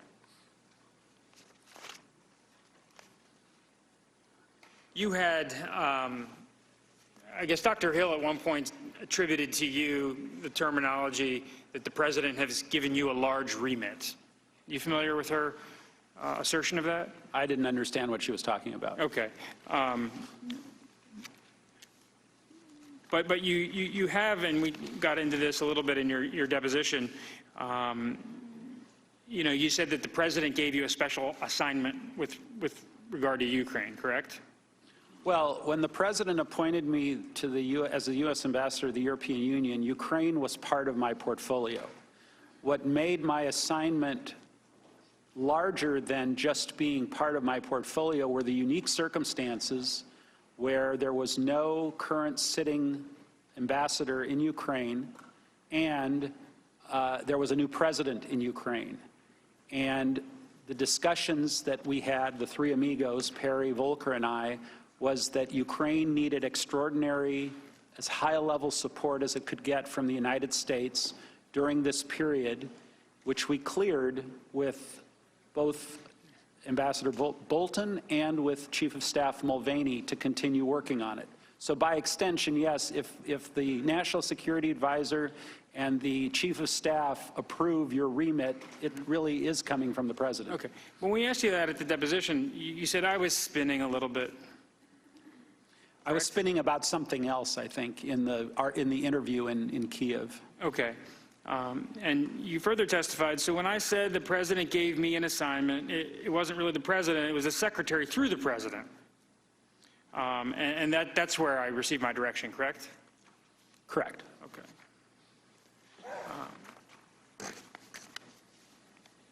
Did Ambassador Taylor ever bring any concerns to your attention about the so-called, the channel he dubbed irregular? No, in fact, the opposite. When he came to post, I know I called him, or he called me. I think he spoke with Secretary Perry and Ambassador Volker separately. And in the course of the first few weeks, he was highly appreciative that a new ambassador coming to post like himself was getting the kind of support he was getting from all three of us. Having a cabinet member, a special envoy, and a fellow ambassador all helping to raise the profile of Ukraine. He was highly appreciative and highly complimentary. And you maintained an open line with him, correct? Correct. I think there are a number of texts, some of which I have and some of which I don't, where he is reaching out constantly to me and to the others for advice and help. Okay, we had, I think, tried to count them up. There's 215 or something text messages between you, Volker, and Ambassador Taylor, during the early August timeframe. Does that make sense to you? Is that? Yeah, I think Taylor started in late June or early July was when he first took post, and I think we began communicating fairly shortly thereafter. Okay, and he never communicated any concerns to you during this time frame that he had issues with what was going on? What do you mean by what was going on? This request for some sort of investigation. Not in the early stages. He, as time went on, his emails began to be a little more pointed and frantic. And that's when we had very little visibility as to what was going on either. I think it had to do more with the aid and as to why the aid was suspended. Right. And ultimately you put a period on that issue by having the September 9th communication with the president, correct? That's correct. And when you shared that feedback with Ambassador Taylor, was he satisfied that this issue is now behind him? I don't really know, because he responded when I said, get a hold of the secretary. He said, I agree, and I never knew whether he reached out to the secretary or not. Okay. That was sort of the end of that. At one point in your text, you said, let's get on the phone, right? And you said you're an individual that doesn't like to walk through these issues on text when you can talk about it on the telephone, correct? I say that to everybody when something becomes more substantive than just a few lines of text. I say, let's talk. Okay, and did you talk with Ambassador Taylor? I don't recall. Okay. I mean, I don't recall whether we spoke right after that, whether he called the secretary. I basically, Mr. Castor wanted to get the notion across that I've gone as far as I can go with this. You need to pick up the ball. You're the ambassador. You need to pick up the ball and run with it at this point. Okay. Just getting back to the irregular channel, did anyone else express any concerns to you about the so-called irregular channel? I'm not sure how someone could characterize something as an irregular channel when you're talking to the President of the United States, the Secretary of State, the National Security Advisor, the Chief of Staff of the White House, the Secretary of Energy. I don't know how that's irregular. If a bunch of folks that are not in that channel are aggrieved for some reason for not being included, I don't know how they can consider us to be the irregular channel and they to be the regular channel when it's the leadership that makes the decisions.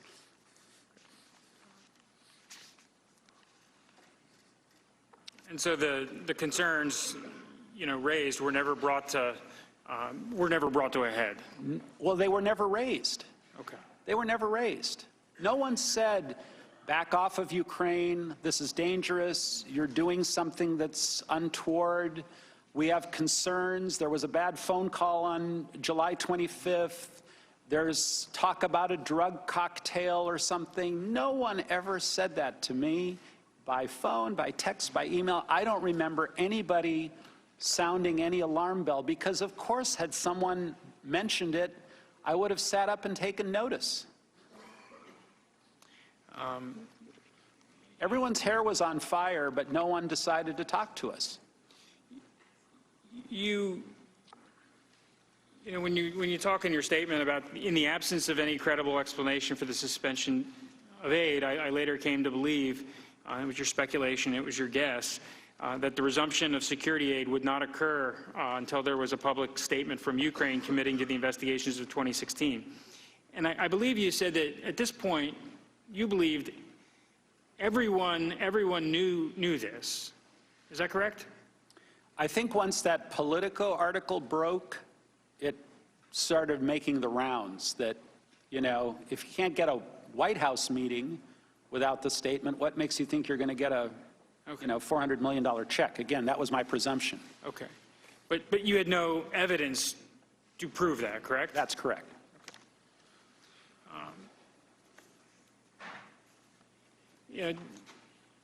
You stated that you haven't been able to access your records. Is that correct? Not all of them. And there are lots of notes, records, readouts of calls. Can't get to them. But you've also stated that you don't take notes, right? I don't take notes, but there are a lot of others out there. And you freely admit that You know, when last I asked your deposition, we put together a list of all the times you said you don't recall. It's like 2 pages long. So Is that all? So, you know, you don't. On a lot of these questions, I mean, there's nuance, there are ambiguities, and we don't have records, we don't have notes, and we don't have recollections. Correct? Right. I mean, it's situational things that sort of trigger memory, especially when I'm dealing with the European Union. I'm dealing with the 28 member countries. I'm dealing with other countries that are not in the European Union that are part of my mandate. I'm dealing with the White House leadership. There's a lot of stuff to juggle. And as I said in my opening statement, a phone call for me with the President of the United States or the President of fill-in-the-blank country, while people who get a call like that maybe once in a lifetime, a call like that might be very memorable. They might remember every single thing about it.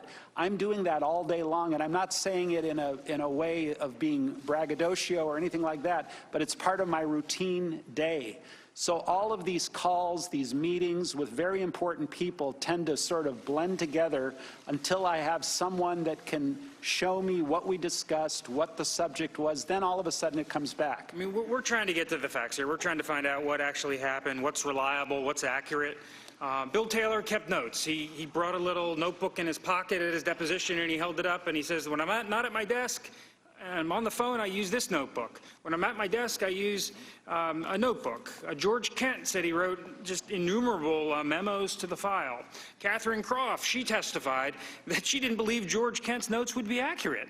And so, you know, we have all this, you know, back and forth, but, you know, as we get to the end here, you don't have records, you don't have your notes, because you didn't take notes, you don't have a lot of recollections. I mean, this is the trifecta of unreliability, isn't that true?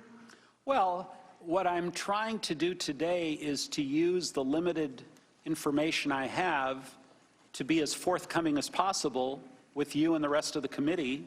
And as these recollections have been refreshed by subsequent testimony, by some texts and emails that I've now had access to, I think I filled in a lot of blanks. But a lot of it's speculation.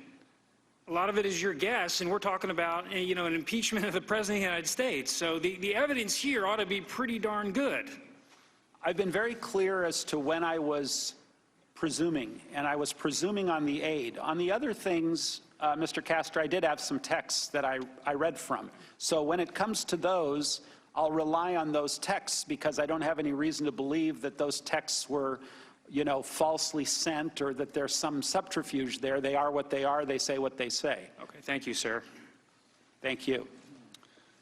Time of the gentleman has expired. We'll now move to a second staff-led round of 30 minutes. Mr. Volker, I just have a few questions before I turn it back to Mr. Goldman. You testified in response to my colleagues in the minority something along the lines of a lot of people did not make the connection between Burisma and Biden. I think a lot of people have real difficulty understanding that. Tim Morrison testified that I think it took him all of doing a Google search to find out, oh, this is the significance of Burisma. It involves the Bidens. Are you saying during all this time up until the call you never made the connection between Burisma and the Bidens? You just thought that the President and Rudy Giuliani were interested in this one particular Ukrainian company? Again, my role, Mr. Chairman, was just to get the meeting. Well, I understand that, but my question is, are you saying that for months and months, notwithstanding everything Rudy Giuliani was saying on TV and all the discussion with Rudy Giuliani, that you never put Burisma together with the Bidens? I didn't, and I wasn't paying attention to what Mr. Giuliani was saying on TV. We were talking to him directly. Let me ask you this. Ambassador Volker testified yesterday to a similar epiphany, for lack of a better word.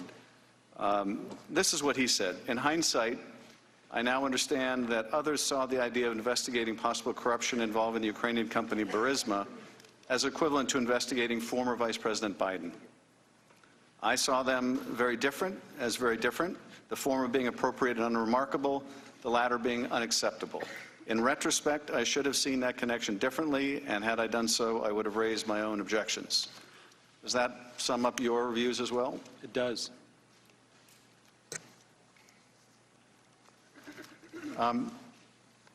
Now, I think you were asked a question with a bit of a incorrect premise by my colleagues in the minority about Fiona Hill saying that, referring to a drug deal between you and Mr. Mulvaney. It was Ambassador Bolton who made the comment that he didn't want to be part of any drug deal that Ambassador Sondland and Mulvaney were cooking up. No one thinks they're talking about a literal drug deal here or a drug cocktail. The import, I think, of the ambassador's comments is quite clear, that he believed that this bargain, this quid pro quo, as you've described it, over a meeting, the investigations to get the meeting, was not something he wanted to be a part of. What I want to ask you about is, he makes reference in that drug deal to a drug deal cooked up by you and Mulvaney. It's the reference to Mulvaney that I want to ask you about. You've testified that Mulvaney was aware of this quid pro quo, of this condition that the Ukrainians had to meet, that is, announcing these public investigations to get the White House meeting. Is that right? Yeah, a lot of people were aware of it, and including Mr. Mulvaney. Correct. And including the Secretary of State. Correct. Now, have you seen the acting Chief of Staff's press conference in which he acknowledged that the military aid was withheld in part because of a desire to get that 2016 investigation you've talked about? I don't think I saw it live. I saw it later, yeah. So you saw him acknowledge publicly what you have confirmed too, that Mr. Mulvaney understood that 2 + 2 = 4. Is that right? Well, again, I didn't know that the aid was conclusively tied. I was presuming he was in a position to say yes it was or no it wasn't, because... And he said yes it was, did he not? He said yes it was. Mr. Goldman. Thank you, Mr. Chairman, and thank you again, Ambassador Sondland. We do appreciate your efforts to refresh your recollection through the documents, and we understand, we share your frustration in not having the documents to help guide this investigation. So we do appreciate those efforts. One of the documents that you provided to us goes back to the conversation you and the chairman were having about Mr. Mulvaney. And you had been trying for some time before the July 25th call to set up that call. Is that right? To set up the call between President Trump and President Zelensky, yes. Correct, yes. And I want to show you an email that you reference in your opening statement. That is a July 19th email. And who is this from?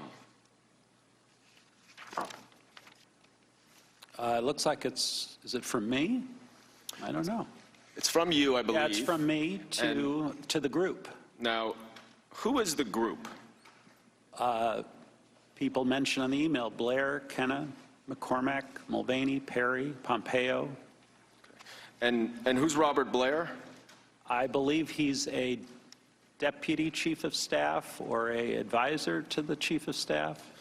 And you've already told us that Lisa Kenna is the executive secretary for Secretary Pompeo. Who's Brian McCormack? The chief of staff he was the chief of staff for Secretary Perry. And then we see Mr. Mulvaney, Secretary Perry, and Secretary Pompeo. Can you read what you wrote on July 19th to this group, please? He is prepared to receive POTUS call, will assure him that he intends to run a fully transparent investigation, will turn over every stone. He would greatly appreciate a call prior to Sunday so he can put out some media about a friendly and productive call, no details, prior to Ukraine election on Sunday. So Sunday was the 21st, which was the date of the parliamentary elections in Ukraine, is that right? That's right.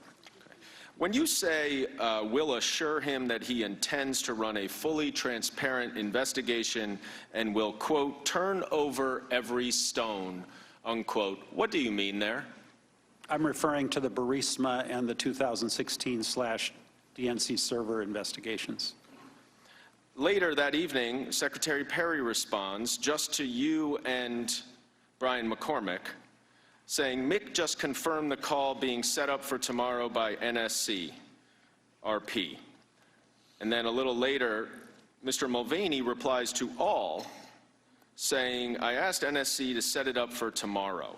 Were these the only responses that you received to this email? I don't know. If I have them, I would show them. I don't know. No one wrote back to you and said, what are you talking about in terms of these investigations and turning over every stone? No, there was a chain, and I don't know if it's part of this email or a subsequent email, where I believe Ambassador Bolton pushed back and said he did not want a call to President Zelensky made by President Trump until after the parliamentary elections. So that would explain why it was moved from the next day, July 20th, to the 25th, right? That's right. But Ambassador Bolton is not on this email, is he? I don't think he is, no. Now, you were asked by Mr. Castor if there are any other key witnesses who might be able to help with our investigation. And you mentioned Brian McCormick, right, the Chief of Staff for Secretary Perry? I did. You are aware that the committee subpoenaed him, are you not? I wasn't aware of that. And that he refused to come testify? Are you also aware that Mr. Mulvaney was subpoenaed by the committee and refused to come testify? I did read that in the newspaper, yes. Are you also aware that Robert Blair was subpoenaed and refused to come testify? I think I'm aware of that. And that Secretary Perry was asked to come testify and refused? I am aware of that as well. So would you include them, as well as Secretary Pompeo, as key witnesses that would be able to provide some additional information on this inquiry? I think they would. Now, this was not the first time, as you indicated, that Mr. Mulvaney heard about these investigations into Burisma and the 2016 election. Is that right? I don't know what Mr. Mulvaney heard or didn't hear. I think there's been a huge amount of exaggeration over my contact with Mr. Mulvaney. It was actually quite limited. Well, he certainly he certainly indicated a familiarity with what you were talking about in this July 19th email. Is that right? Right, because I think Mr. Mulvaney was in the May 23rd briefing with President Trump. I don't remember because there were people sitting behind us that were coming and going when we were sitting in front of President Trump's desk. Okay. Now, you've said that you don't have a recollection of referencing Mulvaney in the July 10th meeting in Ambassador Bolton's office. Is that right? Or I don't recall. So when both Fiona Hill and Colonel Vindman testify that in response to a question from Ukrainian officials at that July 10th meeting about scheduling a White House visit, that you said, well, I spoke with Mr. Mulvaney and it will be scheduled after they announce these investigations. Do you have any reason to dispute that characterization? I don't have any reason to agree or dispute. I just don't remember. So if they both remembered it and they both then went and spoke to the NSC legal advisor about it, you would trust that whatever they relayed to the NSC legal advisor would likely be an accurate reflection? Again, I trust that they related to the NSC legal advisor. I don't know whether I said it, and I don't know which conversation. Again, I've had very, very limited conversations with Mr. Mulvaney. This email indicates that you spoke to President Zelensky and were relaying what he said to very senior officials. Is that right? Which email again? Sorry, the July 19th email, where you say, the subject is, I talked to Zelensky just now. I've got it. Was there some sort of assurance that President Zelensky needed to provide about what he would say to President Trump in order just to get the phone call? I think that part was verbal, and then there were a lot of communications going around back and forth with the Ukrainians, and that's when someone, and I don't remember who, came up with the idea of a draft statement so there would be no misunderstanding about what, in fact, the Ukrainians would say and would be willing to say that we could rely on and negotiate something on a piece of paper. So just to place you in time, we're going to get to that draft statement, which was in August. This is July 19th, before the July 25th call. Do you remember whether there was a need from any of the White House officials or other national security officials for President Zelensky to provide some assurance of what he would say to President Trump before a phone call, not the meeting, but a phone call was scheduled? There was initially apparently a condition, but that condition was obviously dropped because the phone call took place and there was no such statement made. The phone call took place, as you said, on the 25th of July. And when you say there was no such statement that took place, what do you mean? Well, the Ukrainians never made their public statement prior to the phone call on the 25th of July. Right, but we're not talking about a public statement. What I was asking is whether President Zelensky needed to relay to you or the other American officials that he would assure President Trump that he would do these investigations in a phone call. In my email, I obviously had just spoken with him, and he being Zelensky, and he said that he was prepared to receive the call and he would make those assurances to President Trump on that call, and then presumably that would then lead to the White House meeting. And you had been discussing this phone call for several weeks now, is that right? Yes, I think with Volker, with Perry, with Giuliani through Volker and Perry. And then right after you sent this email assuring the others that he will discuss the investigations and will turn over every stone, the Burisma in 2016 election investigations, Mr. Mulvaney responded that he asked to set up the call for the next day. Is that right? That's what it says. Now, let's go to that press statement that you were discussing in August. And you testified, I believe, that you understood that Rudy Giuliani was representing the president's interests with regard to Ukraine. Is that right? That's what we all understood. And when you all, who do you mean we all? Secretary Perry, Ambassador Volker, myself.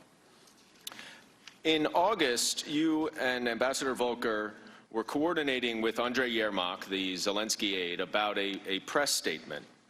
And I want to pull up some of the text exchanges that you were referring to, which, as you acknowledge, helps you refresh your recollection. Is that right? And I think Taylor was involved in those initial discussions as well. Well, he's not on any of these text messages, so perhaps he was. He does not remember that. But let's go to the first one. Is it working? On August 9th.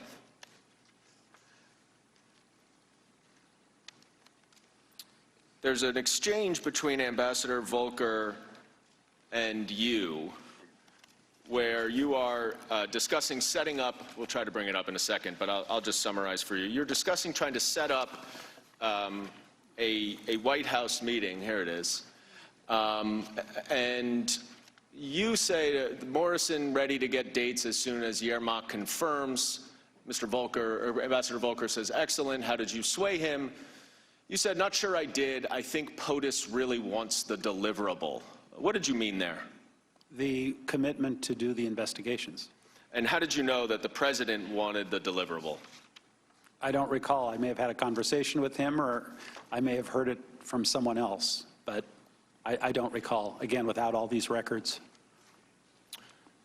Going to the next exhibit, Exhibit 10, where, or August 10th, rather, this is between you and Andrei Yermak. What did you say initially in this exchange? Hello? Good? Oh, no, that's Yermak. How was your conversation? And Mr. Yermak responds, hello, good. My proposal, we receive date, and then we make general statement with discussed things. Once we have a date, we'll call for a press briefing announcing upcoming visit and outlining vision for the reboot of U.S.-Ukraine relationship, including, among other things, Burisma and election meddling and investigations. And you respond, got it. That was your understanding of what this statement had to say to satisfy Mr. Giuliani, is that right? Yes. And then ultimately to satisfy the POTUS deliverable? Yes. Now, the next day you write an email to Ulrich Breckbull and Lisa Kenna. Are you able to see that on your Yeah, I can see screen? it on the screen, yeah. Okay. What is the subject of the email? Ukraine. And can you read what you wrote there? Mike, and I'm referring to Secretary Pompeo, Kurt and I negotiated a statement from Zelensky to be delivered for our review in a day or two. The contents will hopefully make the boss happy enough to authorize an invitation. Zelensky plans to have a big presser on the openness subject, including specifics next week. And in your opening statement, you said that the specifics, what did the specifics represent? The 2016 and the Burisma. And when you say the boss, who do you mean by that? President Trump. And the invitation is what? To the White House meeting. And Lisa Kenner responds, Gordon, I'll pass to S, and S is Secretary Pompeo? Correct. Thank you, Lisa. Now, 2 days later, you have a text exchange with Ambassador Volker again. And this is at the end of it, but the earlier text, which we don't have here, you may recall, includes the press statement, the revised press statement that includes Burisma and the 2016 election. Do you recall that? Yes, if I could see it, that would be helpful, but yes. But you ultimately remembered that after your conversation with Mr. Giuliani, you did pass along a statement to the Ukrainians that included Burisma in the 2016 election. Is that right? I think there were statements being passed back and forth between Volker, the Ukrainians, and others to try and negotiate acceptable language. Mm-hmm. And ultimately, that statement was not issued, was it? Correct. And the White House meeting did not. Still hasn't occurred. Still hasn't occurred. But you certainly understood at that time, did you not, that it was the president's direction and instruction that a White House meeting with President Zelensky would not occur until President Zelensky announced publicly the investigations that the president wanted. Is that right? That's correct. And you now know that the investigations the president wanted was an investigation into the Bidens and an investigation into the 2016 election. I know that now, yes. I'm going to move ahead to August 22nd. And you wrote an email to Secretary Pompeo, directly to Secretary Pompeo, CCing Lisa Kenna, with the subject of Zelensky. And could you please read what you wrote to Secretary Pompeo? Mike, should we block time in Warsaw for a short pull-aside for POTUS to meet Zelensky? I would ask Zelensky to look him in the eye and tell him that once Ukraine's new justice folks are in place mid-September, Zelensky should be able to move forward publicly and with confidence on those issues of importance to POTUS and to the U.S. Hopefully that will break the logjam. And Secretary Pompeo responds to you 3 minutes later, yes. Now, I want to unpack this a little bit. You said that in the middle, once Ukraine's new justice folks are in place. What did you mean by that? The new prosecutor that was going to be working for President Zelensky, the old prosecutor, I believe his term was up or he was being let go. He was the Poroshenko prosecutor, and Zelensky wanted to wait until his person was in place.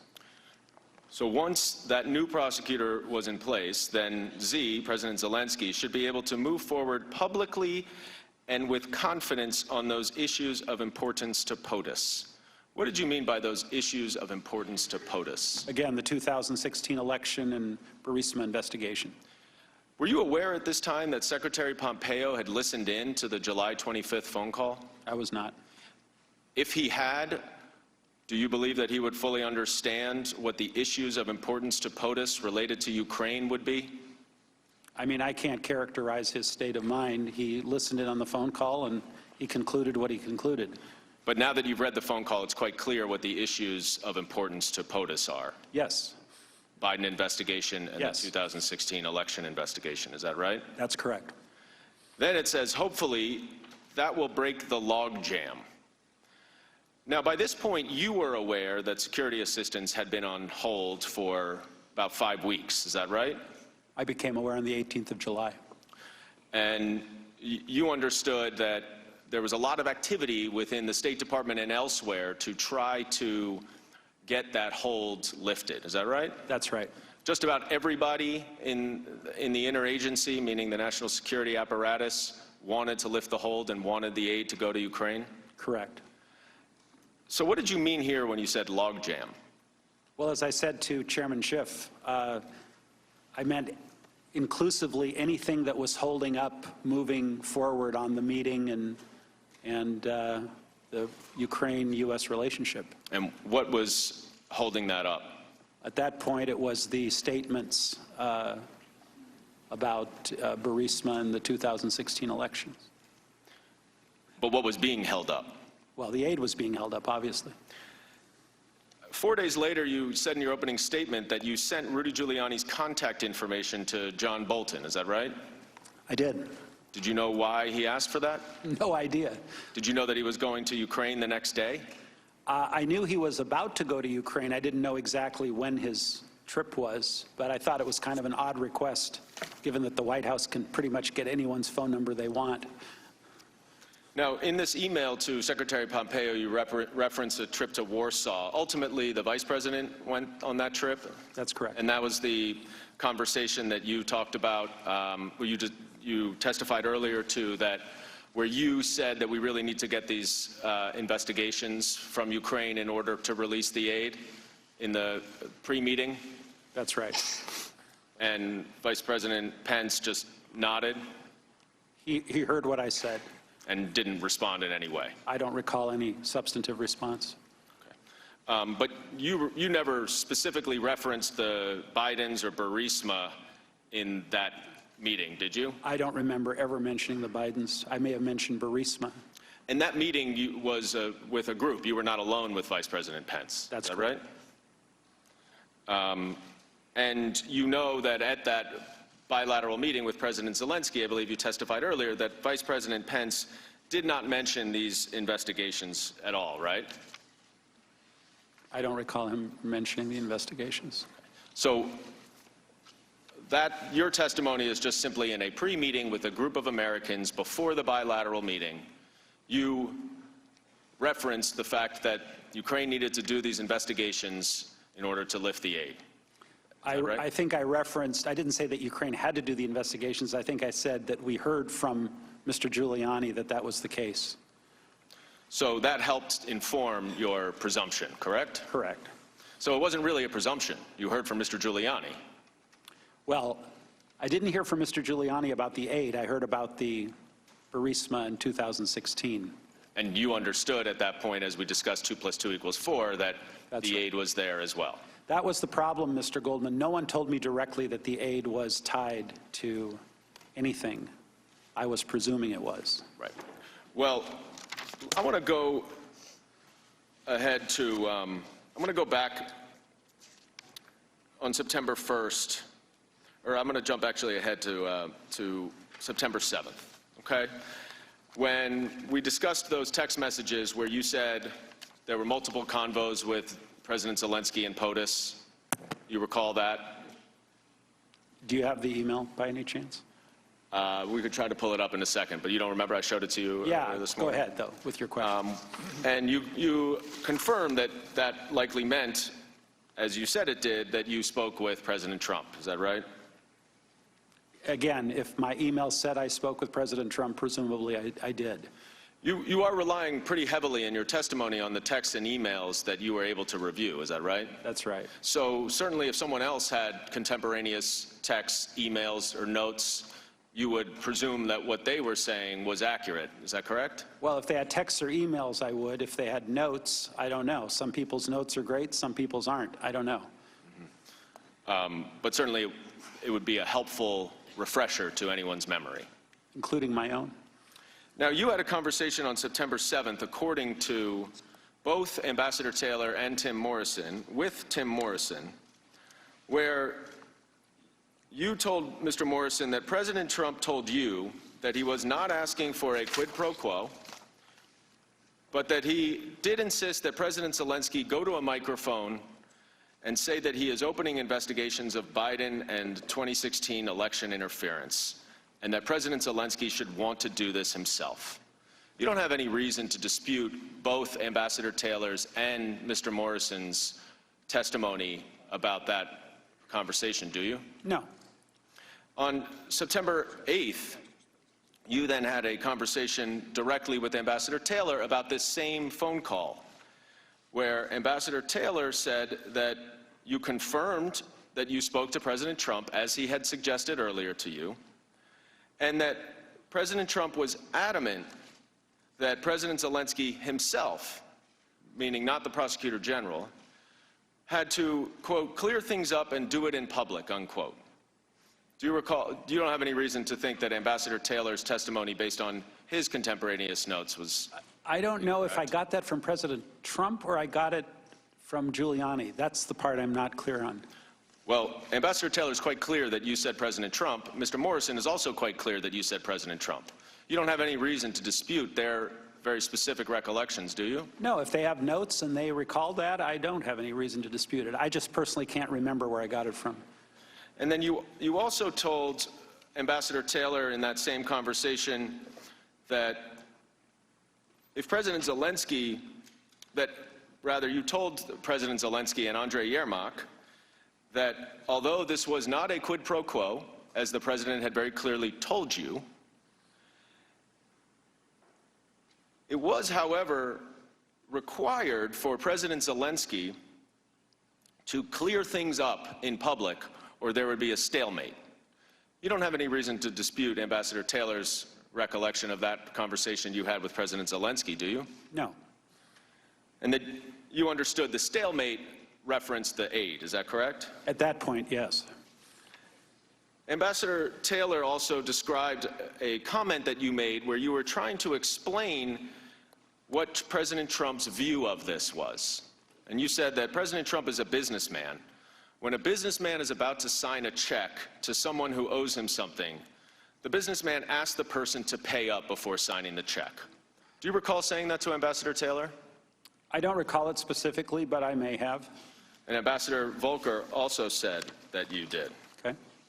So just to summarize here, by the end of the first week of September, before the aid had been released, you had expressed twice to the Ukrainians that you understood that the investigations needed to be publicly announced on CNN in order for the aid to be released. Do you recall that?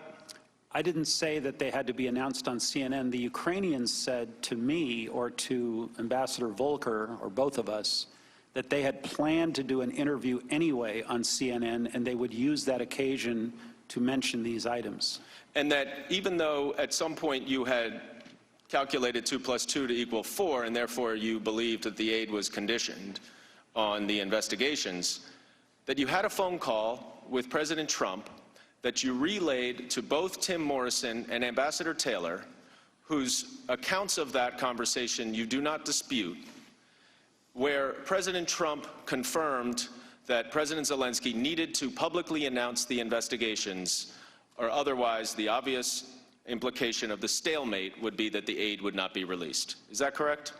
Again, the implication, I did not hear directly from President Trump that the aid would be held up until the statement was made. I did not hear those words. But you agree that with whatever Mr. Morrison and Ambassador Taylor testified to about the conversation you had with President Trump. Is that right?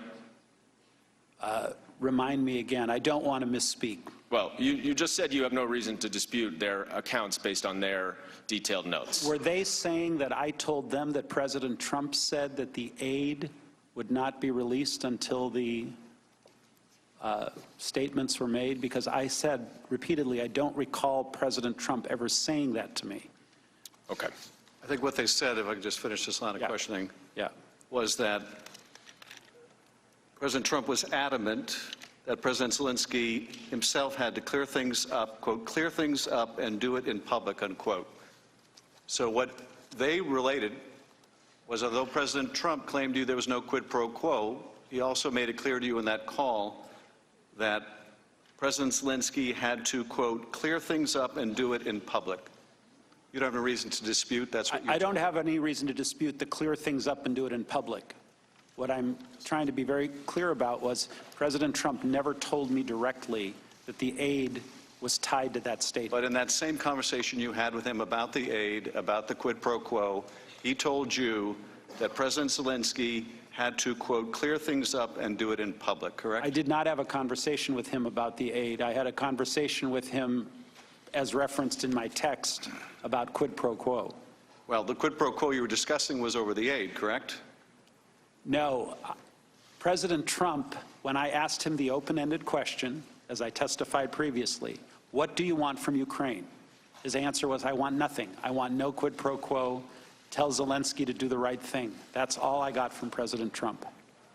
Did you also get from President Trump, as reflected by Ambassador Taylor, that he said he was adamant that President Zelensky had to, quote, clear things up and do it in public? That part I can agree to, yes. Time is now with the minority for 20 minutes. I'm sorry, 33 minutes. 33 minutes. Thank you, Mr. Chairman. Ambassador, you've been in business for a long time. I have. So if you want to get to the bottom of something, somebody that's running a department or one of your buildings or something, who do you go to? The boss. The manager of whatever company it is. Right? Correct. So if you want to get to the bottom of foreign aid, probably go to the people that are in charge of foreign aid here in this town, wouldn't you? Because you're not in charge of foreign aid. I'm not in charge of foreign aid. And you've had to testify that you've presumed foreign aid was this or that, and you're guessing that this was tied to foreign aid. But there are people in this town who are in charge of the foreign aid. And in fact, I don't think it's very fair to you at all, or to us, or to the American people. You might be surprised that we had that person here in the Capitol, in a secret deposition, in the basement, last Saturday. Now that testimony might be pretty important to you before you're here to testify. If you could have read that, your lawyers could have went through that, because it may have clarified some more things for you about your recollection about the foreign aid. So, we've heard earlier, we heard about we had the chair looking at the cameras telling American people, talking about Watergate with their Watergate fantasies that they continue to, I guess they fantasize about this at night. And then they come here and talk about obstruction of justice because they're not giving you documents that you think you should have. So now they've laid out their clear Watergate argument or articles of impeachment. So I just have to remind the gentleman, I know we're not in a court of law because you wrote the rules, the chair here did, but I would think it's obstruction of justice to not give the American people and give the ambassador the right to look at the transcript of the man who's in charge of the foreign aid in this town. Now I could get into what he said, but the chair could release what he said. And we're not even allowed to call that witness here today. So let's talk about things that we do know are facts. Okay, as best as I think you and I and most people know them. President Trump does not like foreign aid to start with. Is that correct, Ambassador? I've heard that, yes. And you've testified that watching over the EU, you have 28 countries, you have neighboring countries that you work with. one of his biggest complaints is the lack of participation that those countries participate in programs around the world. Isn't that correct? That's correct. Especially NATO, Yes. right? That's one of your, when you go down the list of the jobs when you get directions from the White House, when you first became ambassador, probably one of the number one things, I don't want to put words in your mouth, but on the top of the list was making sure countries pay their fair share, especially with NATO. Yeah, and we have a very capable ambassador to NATO, so I'm not going to take her lane.